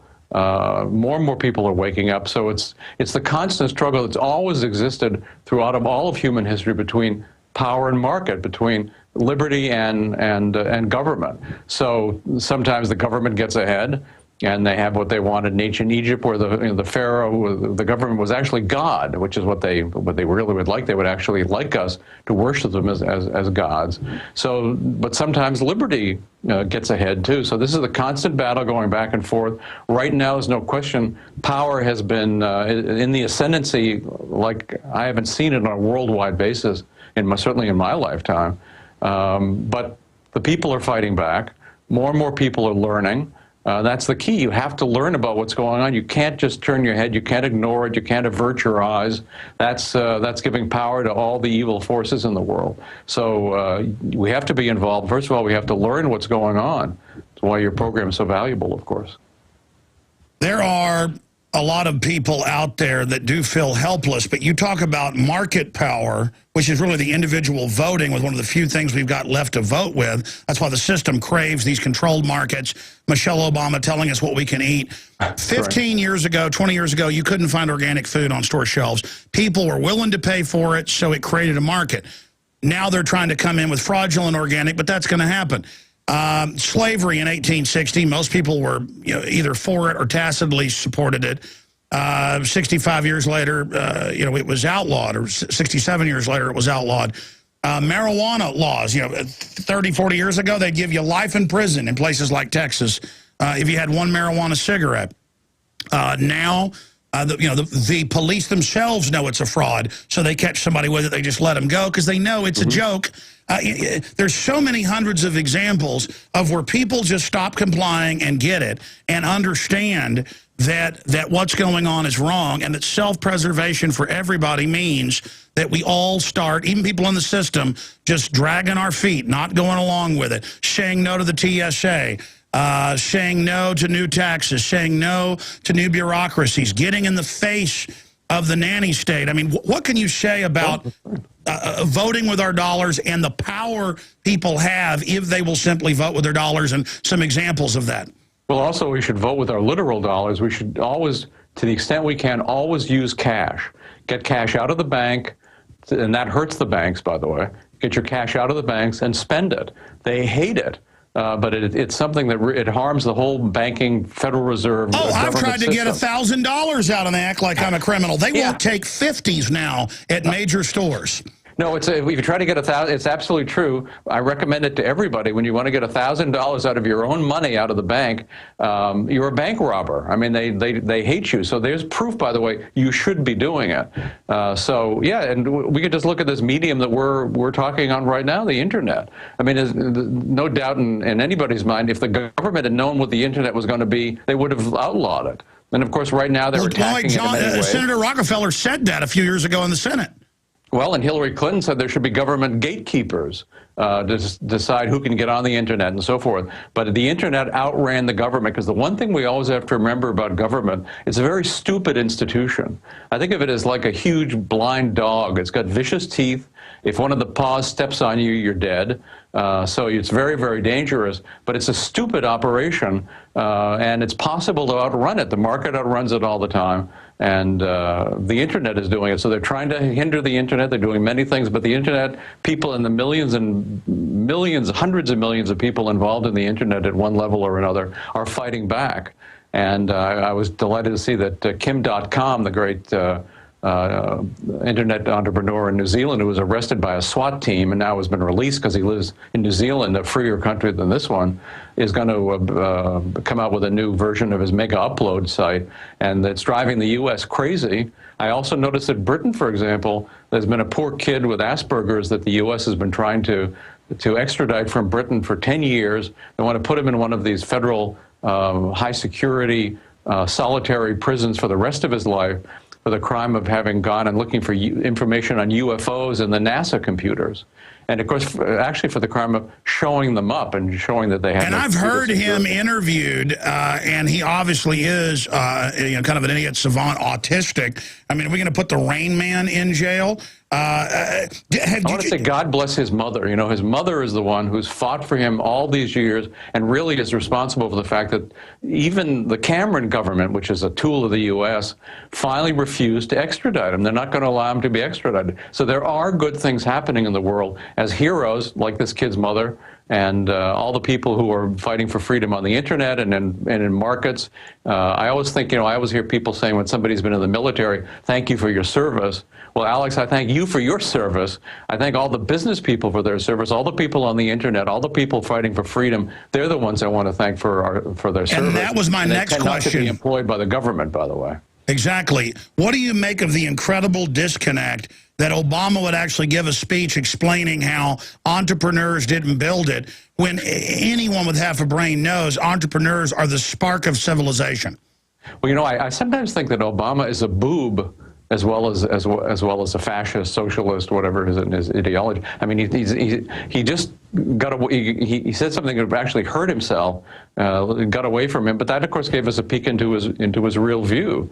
I don't believe, by the way, that Romney's any different. And Romney may be smarter and more successful in private life than certainly Obama ever was. But Romney's a fascist too. So I don't believe that, you know, these guys. The power elite, the oligarchs, the plutocrats, even though they hold vast business interests, they don't like new entrepreneurs either. They do everything they can through tax policy, other government regulations, to crush the new entrepreneurs who would be competitors to them. So this is the Republicans have this view too. But I was glad Obama said that, because it revealed a piece of his mind and a piece of his heart to everybody who wants to see it. Well, it also shows from every Soviet or fascistic model, from Nazi Germany to later East Germany to Russia to China, the true movie, the Lives of Others, where it shows the East Germans controlling what playwrights can write. And if you want to be an actress, you've got to have sex with the local police commandant. That's what authoritarianism is they get to then dominate the artists, the thinkers. They get to tell us we didn't build anything. They get to tell us what they want. They're obsessed with controlling the spark of truly dynamic humans that makes them so angry. People that are really successful, we're going to be successful because we have talent and energy, and it's embarrassing to us to dominate someone. We want to empower people. When will good people start standing up and crushing the control freak slugs? But you know, this is actually nothing new in the history of government. Caesar Augustus, you know, paid the best poets of his time, Virgil and Horace and Livy and the historians, to write pro-government propaganda. These are very talented people, and they did some very effective government propaganda. So this is, you know, then and now. But we have, of course, the U.S. government today. Forget Caesar Augustus or Hitler or Stalin or anything. This is the biggest, most powerful government in the history of the world. So to get a hold of this government, which has which wants to be the world government, is a much more dangerous thing. Let's talk about that. Let's talk about that when we come back. This is the best interview ever with Lew Rockwell. Stay with us. The government wants to put out all these TV shows and movies. Have you noticed all the new ones? where the patriots, the gun owners, and the terrorists, and Homeland Security's got to get them. Right as they say, oh, it was never about Al-Qaeda. It was about the American people. I want to cover a laundry list of things with Lew Rockwell in the time we have. I'm jumping in a lot because everything he says sparks like 100 thoughts I'm having and vice versa. If you want to talk to Lew Rockwell, 800-259-9231. We'll take a few calls before he leaves us. 800-259-9231. Questions specifically for him. LewRockwell.com. Amazing website. We link to their stories pretty much every day. It's a must place to visit on the internet every day, just like drudgereport.com and others. Lew, you were starting to get to America wanting to be the world government and the mega banks that are in control of it wanting to be at the center of that power structure. And this is the Pax Americana. They're going forward with it. And they are butchering every known form of liberty and then publicly using Al-Qaeda in Libya and Syria. And then Hillary comes out and says 2 weeks ago, we've got to invade Syria with boots on the ground because they're with Al-Qaeda. And then, oh, Iran's with Al-Qaeda when the West runs Al-Qaeda and is funding them. I mean, and we've got to give our rights up because of Al-Qaeda. I mean, it is so over the top that I don't even know what to say. It's so crazy. I mean, I don't think I've ever seen government get into more of a delusional state where nothing even matches up. But more and more, I think that's part of the tactic to just get everybody used to this absurdist Alice in Wonderland Tea Party type deal. I remember Gerhard Niemeyer, who was a great political science professor at Notre Dame, talking about in the Soviet Union what sort of an effect it had. The official lies has an effect on people to keep hearing the truth. These lies promulgated as truth. It just has a bad effect. Now, in the Soviet Union, they didn't have, of course, what we have in this country. We still have a free media. We still have free websites. We still have free publications that tell the truth. But yeah, they lie. Always assume they're lying, by the way. Once in a while they tell the truth. It's very, very seldom. Look at, as you say, Hillary. The U.S. has been training Al-Qaeda in its Turkish Air Force bases for a couple of years before they sent them into Syria as the quote-unquote rebels. So these are guys from Chechnya. They're from various Arab countries, from North Africa. Many of them are Al-Qaeda, which is, of course, if we don't look at it as a group that was formed by the U.S. and the Saudis and Osama bin Laden and so forth to fight the Russians in Afghanistan, it's a ideological tendency. It's not an organization. And there are some of these people who belong to that ideological tendency, that sort of Islamist tendency. U.S. has trained them, armed them, sent them in, and continues to arm them, sent them into Syria to overthrow the last secular Arab government in the Arab world, the one non-Islamist government. Now, why is the U.S. doing that? Well, there are a number of reasons. It has to do with, of course, the empire. They want to control all oil. They want to control the entire Middle East. But they want to cause trouble.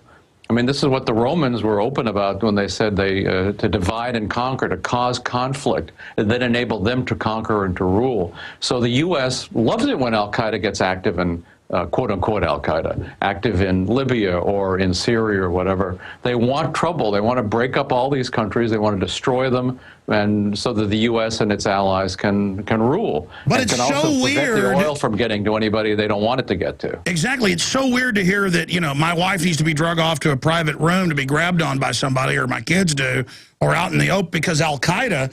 And I've just gotten to the point with the TSA, I'm going to make, you know, it known that I know this is all a hoax. And now TSA agents come out and say, we're all stealing. I stole $1 million in 1 year. I mean, it's just like, because who would want a job dominating and yelling at people all day?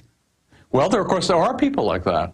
And they go into government and they rise to the top. There are people who like torturing other people. They're like people who are imprisoning other people. There are people who like beating up. There are people who like dominating and ruling. So this is the government. So it's why we want the smallest government possible. We want the least intrusive government possible, because these are bad people. These are not public servants. I'm not talking about every school teacher or postman. Obviously, there are decent people who work for the government. But the people who rise within the government, the people who get to be Shannan Napolitano or whatever, these people are 100% evil. 100%.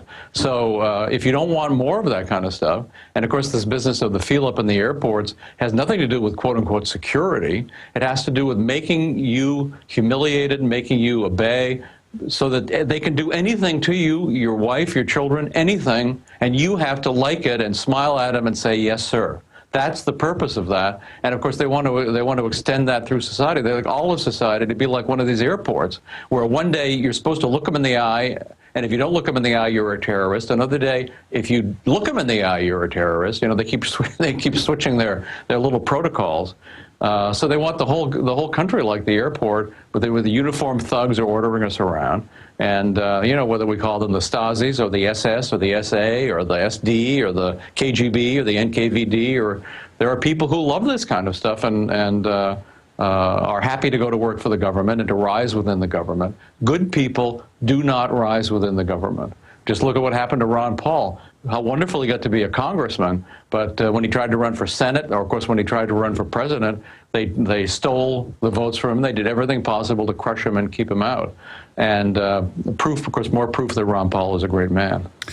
Yeah, you know, I've known Rand Paul for about 16 years, and I like a lot of things he stands for. He's one of the best people in the Senate, but some of his underlings and people, you know, I've seen reports out, some of the Campaign for Liberty people saying, hey, we shouldn't criticize the Bilderberg group like Alex Jones. Well, Ron Paul is where I learned about the Bilderberg group 20 years ago. So what's strange is that we see almost a attempt to get into Campaign for Liberty and all this, and then I don't want to be negative, you know, but I'm not going to sit here and watch something I helped build be infested by neocons. And I know Ron Paul's come out and said he's not going to endorse Romney, and I know that Rand has backed off some of his war stuff. I mean, listen, I'm not trying to bring up dirty laundry here, but I mean, you were Ron Paul's chief of staff. Have you had any little a bad taste in your mouth or anything about some of the things we've seen in and around Rand Paul? Well, I think you know, I must say I don't follow the other politicians. Ron Paul was I despise politics, even though I was once in regular politics before going straight. Ron Paul is you know, my one exception, so I tend not to follow other politicians. I don't do it. It's just to hear some of the Campaign for Liberty, some of Rand Paul people going, this is how we win. We merge with the Republicans. No, this is how we get co-opted. And so I guess that's why you don't have anything to do with it, because I guess that's where it leads. The Republican Party is, of course, a corrupt and evil organization, just like the Democratic Party. I mean, they have different interest groups associated with them. They have different rhetoric, but there's no difference between them. And of course, we should be concerned with groups like the Bilderbergers or the Council on Foreign Relations or the Trilateral Commission or all these groups. When the power elite gets together for a secret meeting to talk about what our future ought to be, yeah, we ought to be concerned. And of course, you've been great about following these people. And trying to find out what they're saying, what they're planning, who belongs. It's very useful information. It doesn't mean that they're running the world, but they're part of the apparatus. No question that they're part of the. Well, sure, they're meeting with government. They're meeting with government to try to get government to give them sweetheart deals, and that's why there's a problem. But it's worse than that. It's that when we used to point it out, the media said it didn't exist, and we were crazy. So see, that's the big issue. We've forced this out in the open. Ron Paul, yourself, myself, and many others. And now that we've won that fight, that there are shadowy corporate crony capitalists who work with government, who are our arch enemy, now we're being lectured, well, okay, we should work with Bilderberg. You know, I mean, that's the type of stuff coming out. Well, you know, I mentioned earlier that the government is a stupid organization. The people who aren't stupid, however, are these private interests, the power elite, the big banking families, the big industrial families, the plutocrats, you know, Soros, Kochs, and so forth. These families are very smart. And they're able to make use of government to their own benefit. It also massively grows the government and hurts the rest of us. But you know what? They couldn't care less because they're in it for money and power. And so that's, you know, that's the way they operate. But we have to be concerned, and we have to be concerned about these power elite groups. And it gives us a peek. Very power elite analysis, as Murray Rothbard always called it, is just essential to look at. Other people would call it conspiracy theorizing, but to look at who these groups are, what they're trying to achieve, the government officials they work with against the rest of us. It's very, very important. And it, again, doesn't tell us everything, but it gives us a peek into their evil nature, and maybe gives us a hint about what they're planning. And to the extent we can have hints about what they're planning, it helps us to refute and to defeat what they're trying to do to us. Well, I mean, look, they're saying we want a managed economy. We're going to pick winners and losers. And that is the antithesis of a free society. And as David Rockefeller's grandpa said, competition is a sin. John D. Rockefeller, and he said that over and over again in newspaper interviews, they want monopolies. And the Republican Party will never talk about that. The Democrats think all business is bad. The Republicans say, oh, it's all good, let it do whatever it wants. Well, no, it's not good if it comes in and puts regulations in that it's exempt to shut down its competition. I mean, it's so elementary. Let me ask you this, and then we're going to get into some of the other news topics and find out what's on your mind before we take a few calls. Lew Rockwell, where do you see all this going? I mean, if you have to stare out into the future with your considerable economic and historical research and gravitas, I mean, I read your writings every week, and astounding insight, and from all the amazing people you've worked with over the years, where do you see us going? I understand it's fluid. We're deciding the future ourselves, but seeing the current formations, obviously big conflict between liberty and tyranny, it's coming to a head, but where do you see it going if we don't defeat these people versus if we did kind of win the day? Because there have been times in history when we can get a grassroots brush fire to go where people really reject and kind of vomit out the control freak government demon. That's right, because they are a minority. They're a small minority. We are the vast majority. Think of us as a big friendly dog that's got a bunch of fleas on it. We are capable of scratching the fleas off, and they are just fleas as compared to the big friendly dog of the people. So it is possible to do it, but what do I see coming? I'm afraid we see more war. It looks like they want to go to war against Iran. They keep Obama as well as Romney as well as George W. Bush keep saying nothing is off the table when we go to war against Iran. What they're saying is we're prepared to nuke them. We're prepared to kill millions of people. And of course, they've never forgiven Iran for having tossed out the U.S. dictator, the Shah. You're not supposed to turn the clock back that way. Once the U.S. takes over a province, it's never supposed to be freed, and so they of course, can't stand Iran for that reason. Economically, I think there are many things we can change things. You're exactly right. Things are fluid. We do have free will. We can change our ideas. We can change the future. But there are also economic laws, and what the Federal Reserve is doing in cahoots with the big banks and the big investment banks and so forth, and cahoots with the rest of the government, has been so dangerous, so harmful. There's never been anything like this in the history of the human race where we've had this kind of massive money creation by central banks all across the world. We've got very, very serious trouble ahead. That's destabilizing for the regime as well as for us. So I hope that we can turn it to our benefit in the sense that I hope we more and more, all of us, learn some economics. I hope that we learn something about what the power elite is doing, and we learn what ought to be done versus what they are doing, and why Ben Bernanke is such an unbelievably dangerous public enemy.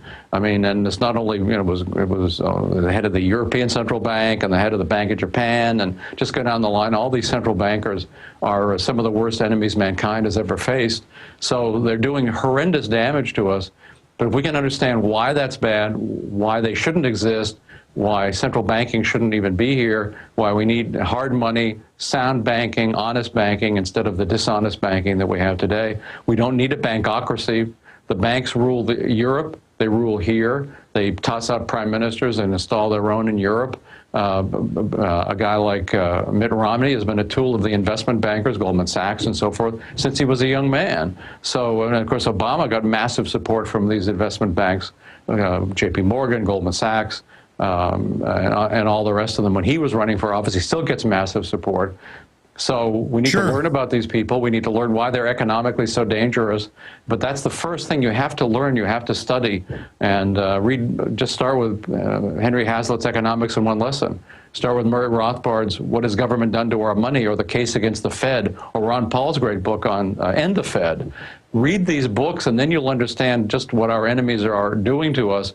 Then we have a chance of defeating them. I want to go to calls, but let's quantify this. There's two different trains in history. There's the creativity, those that love freedom, those that like being honorable, free association, and they're gangs. gangs with flags, gangs, writ large, what you were saying earlier, gangs with a flag.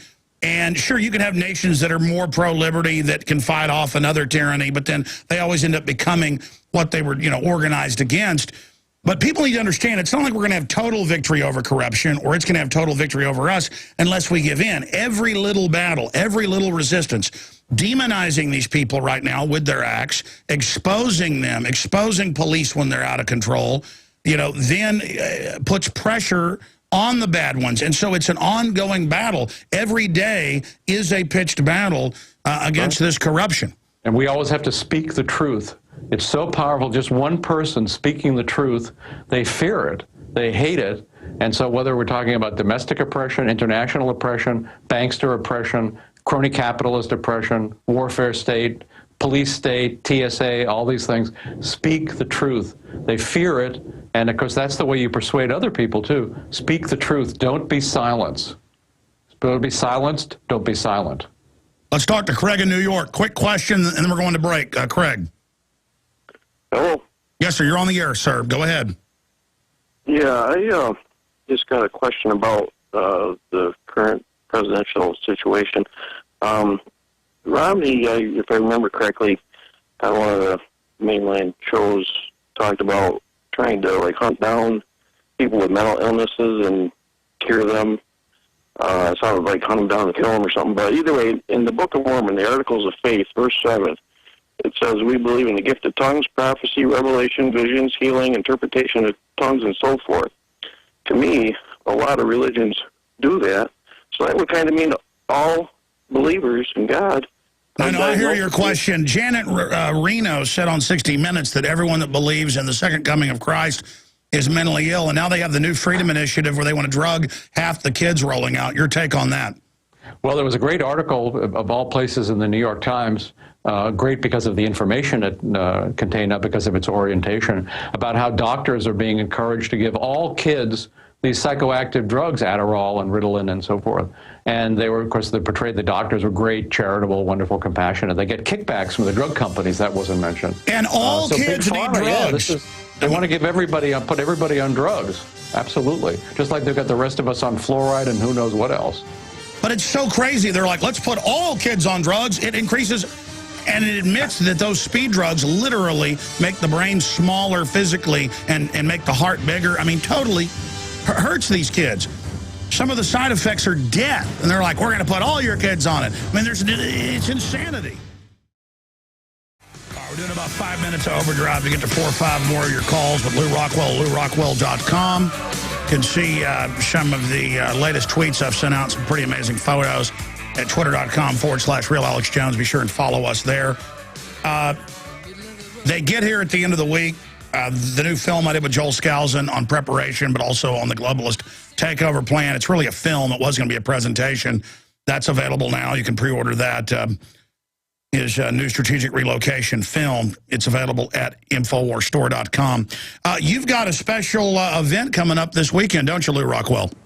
We do, Alex. It's the 30th anniversary of the Mises Institute, and we're going to be holding a conference on Friday and Saturday at Callaway Gardens in Georgia on war revisionism, on the truth about war, which is obviously an important topic. We have Ron Paul, Judge Napolitano, a lot of wonderful speakers, and if anybody's interested in it, you can go to Mises.org, MISES.org, our website. And also, if you become a member of the Institute with a $50 donation, you can watch this online streaming as well, if you'd like to. Oh, man, see, I wish I wasn't tied down here running my evil I didn't build it operation, because that's the type of thing I would love to go to. That's the type of thing that I would love to send a crew to be able to come back and have a boil down of. But that's the type of thing everybody should go give $50, because the way you counterbalance the other side, it's not even a counterbalance. I am so sick being someone who loves history because it's so entertaining, and that's why I got into it, and then found out it was actually horrifying to hear how government makes things great and how government healthcare is great when we know it's a nightmare in Europe. Government always wrecks and ruins everything, and it's so dangerous, and I'm sick of hearing how it's going to fix everything. Yeah, and of course, then they fix everything with bombs too, right? According, if you listen to them, it's fixed. Brought freedom to Libya. They're bringing freedom by killing people. So we're going to talk about how they lie consistently about their wars, just like they lie about everything else, and just how unbelievably damaging from the standpoint of economic prosperity, freedom, the decent life, civilization itself. These sorts of perpetual wars. The U.S. government engages in perpetual wars. It lies about them. We want to tell the truth. All I know is I drove home last night at about 9:30 with my wife and children. And I had police rush up behind me 3 times, drive recklessly into the other lane, and they weren't even going somewhere. They just pull off in a gas station. And it was like Race Carville or something. And I know Austin police, and then saw out in the county police. They aren't that bad compared to some areas, but you can just see the attitude and just government, more and more of them. But they're telling us they're going to do less and less duties, quote, helping us. They're just going to revenue generate. Well, sure, they're going to give you a big ticket for texting or whatever. I remember hearing Ray LaHood, the transportation guy. What a great name for a politician, right, Ray LaHood. But anyway, somebody called him up. He was on C-SPAN, and they said, you want texting outlawed everywhere by the federal government. What about cops? So they text. And he said, the cops are specially trained. So yeah, they're actually passing laws. They passed one in Texas where they're exempt. Yeah, but but of course, this is why they become cops, because they become exempt from the law. This is the essential thing to remember about government. It's above the law. It uses the law as a weapon against the rest of us, but the law doesn't apply to us. So the things that are murder for private citizens and should be punished are war for the government. If it's kidnapping for us, it's conscription in the draft for them. If it's stealing for us, why, it's taxation. So the key libertarian insight is the government is not above the law. The moral law applies to the government just like it applies to us. The things that are wrong, Alex, for you and me to do are wrong for people. And just because they're wearing a government suit doesn't change that. That sounds terrorist. I mean, FEMA told me George Washington was a bad man. That's right. Can you believe that in the actual training manuals, and we have video of it, they say George Washington and Thomas Jefferson are bad? Well, they resisted the government. Can't have that happening. But I mean, oh man, we're going to go to break. And listen, Judy, be ready, please, with a quick question. And then Mouse Link and Andrew, Thailand. There's too many to get to everybody, but we're going to get to a bunch of them. Real quick questions, bam, bam, bam, with Lew Rockwell. We're going to come right back. Stay with us, Infowars.com, PrisonPlanet.tv. Beautiful planet. There's so much good to fight for. Most people that work in the system are not even bad people. They've been brainwashed, and it's up to us to teach them their proper role. Lew Rockwell's our guest. Let's jam in a bunch of calls. Judy in Florida, you're on the air. Go ahead. Hi, Alex. I had 2 quick questions, if possible. One is, with all the information, all the facts that are linked to both 9/11 and the underwear bomber, if there was a concerted effort with all alternative media, and it was relentlessly pushed, I mean, all of the facts surrounding those 2 situations, I mean, if it would not at least open up a fresh investigation. I mean, there's a lot of proof that points to the fact that... Sure. No, I mean, they're scared of us exposing Oklahoma City, 9/11, the underwear bomber being gotten on the plane, protected. This latest guy that was going to bomb the Federal Reserve. Turns out they protected this moron, Patsy. It's always the same story. Lew Rockwell, comments on that. Well, all police states employ agent provocateurs. So they pick, some poor boob from Bangladesh, lonely, maybe not too high in IQ. They talk him into planning a bomb. They tell him how to make the bomb, which of course it's just a fake bomb, not a real bomb. They direct him, they say bomb the Federal Reserve, and they protect him from being captured by any of the counterterrorism forces in lower Manhattan. He gets there to the Fed, he plants the phony bomb, then they arrest him for, terrorism. Well, who's so just like the old Russian the Tsar Secret Police was famous for this, all secret police do this. They create these terrorist incidents in order to scare the people and say, we better give all power to the government. But I think this is not working anymore. I think that latest thing about against the Fed, which I think was aimed at people like us, by the way, Alex. This is why they're picking the Fed as a target, the New York Fed. I don't think it had the effect they want. I don't think people pay attention anymore. They don't look in the closet and under the bed for terrorists anymore like the government would like them to. Well, sure. I mean, it's like, the poor Fed. I mean, I've predicted they would false flag the Fed. Let's go to Mouse Link in New York. You're on the air, Mouse. Good day, gentlemen. My ears perked up when you were talking about not voting. It is something that we've been discussing here for the past few weeks, having followed the debates and whatnot. And I was just wondering if you could elaborate a little bit more on that. It seems to be kind of a taboo subject. You know, if you bring that up. People are shocked when you talk about this. What? You know, not vote? We're trained from the earliest days in the government schools that it's our duty to partake in the sacrament of the government, which is voting. But first of all, your vote doesn't count. Even if the votes are honestly counted, and who the heck believes that? Your vote doesn't count unless the election's won by one vote. It's a pain in the neck, and the government loves you to vote. It's very, very important that you vote, and people who don't vote bother the government. And if we, you know, in the old days, we used to talk about what if they held a war and nobody showed up? What if they held an election and nobody showed up?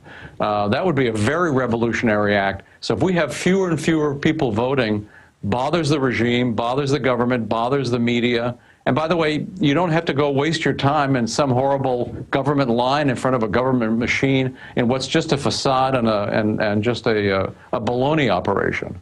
But I think their point is then how do you change the system? Well, you don't throw it through politics. I mean, politics is the government's game. Give us a few examples of how you do it. Give us a few examples, Lew. Well, I think we have to do it by, first of all, just mentally seceding from the government. I mean, you can do things like homeschool your children. That's one great way to do it. But if you just mentally don't give them your consent, if you don't do what they want, if you don't think that they're the source of truth, if you then talk to other people about this, and if you learn yourself the truth about economics, about history, about government false flags, and all the various things you can learn about, then you can be a source of truth and guidance to others.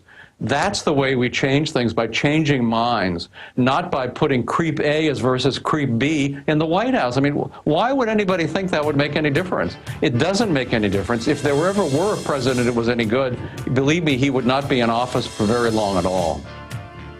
Lew Rockwell, thank you so much for spending time with us. Sorry to the other callers. Look forward to talking to you again soon. And thanks, Alex. Thank you so much. All right, folks, retransmission coming up as we break down the internal passports and the FEMA camps straight ahead. The government loves you. Remember, they're good people.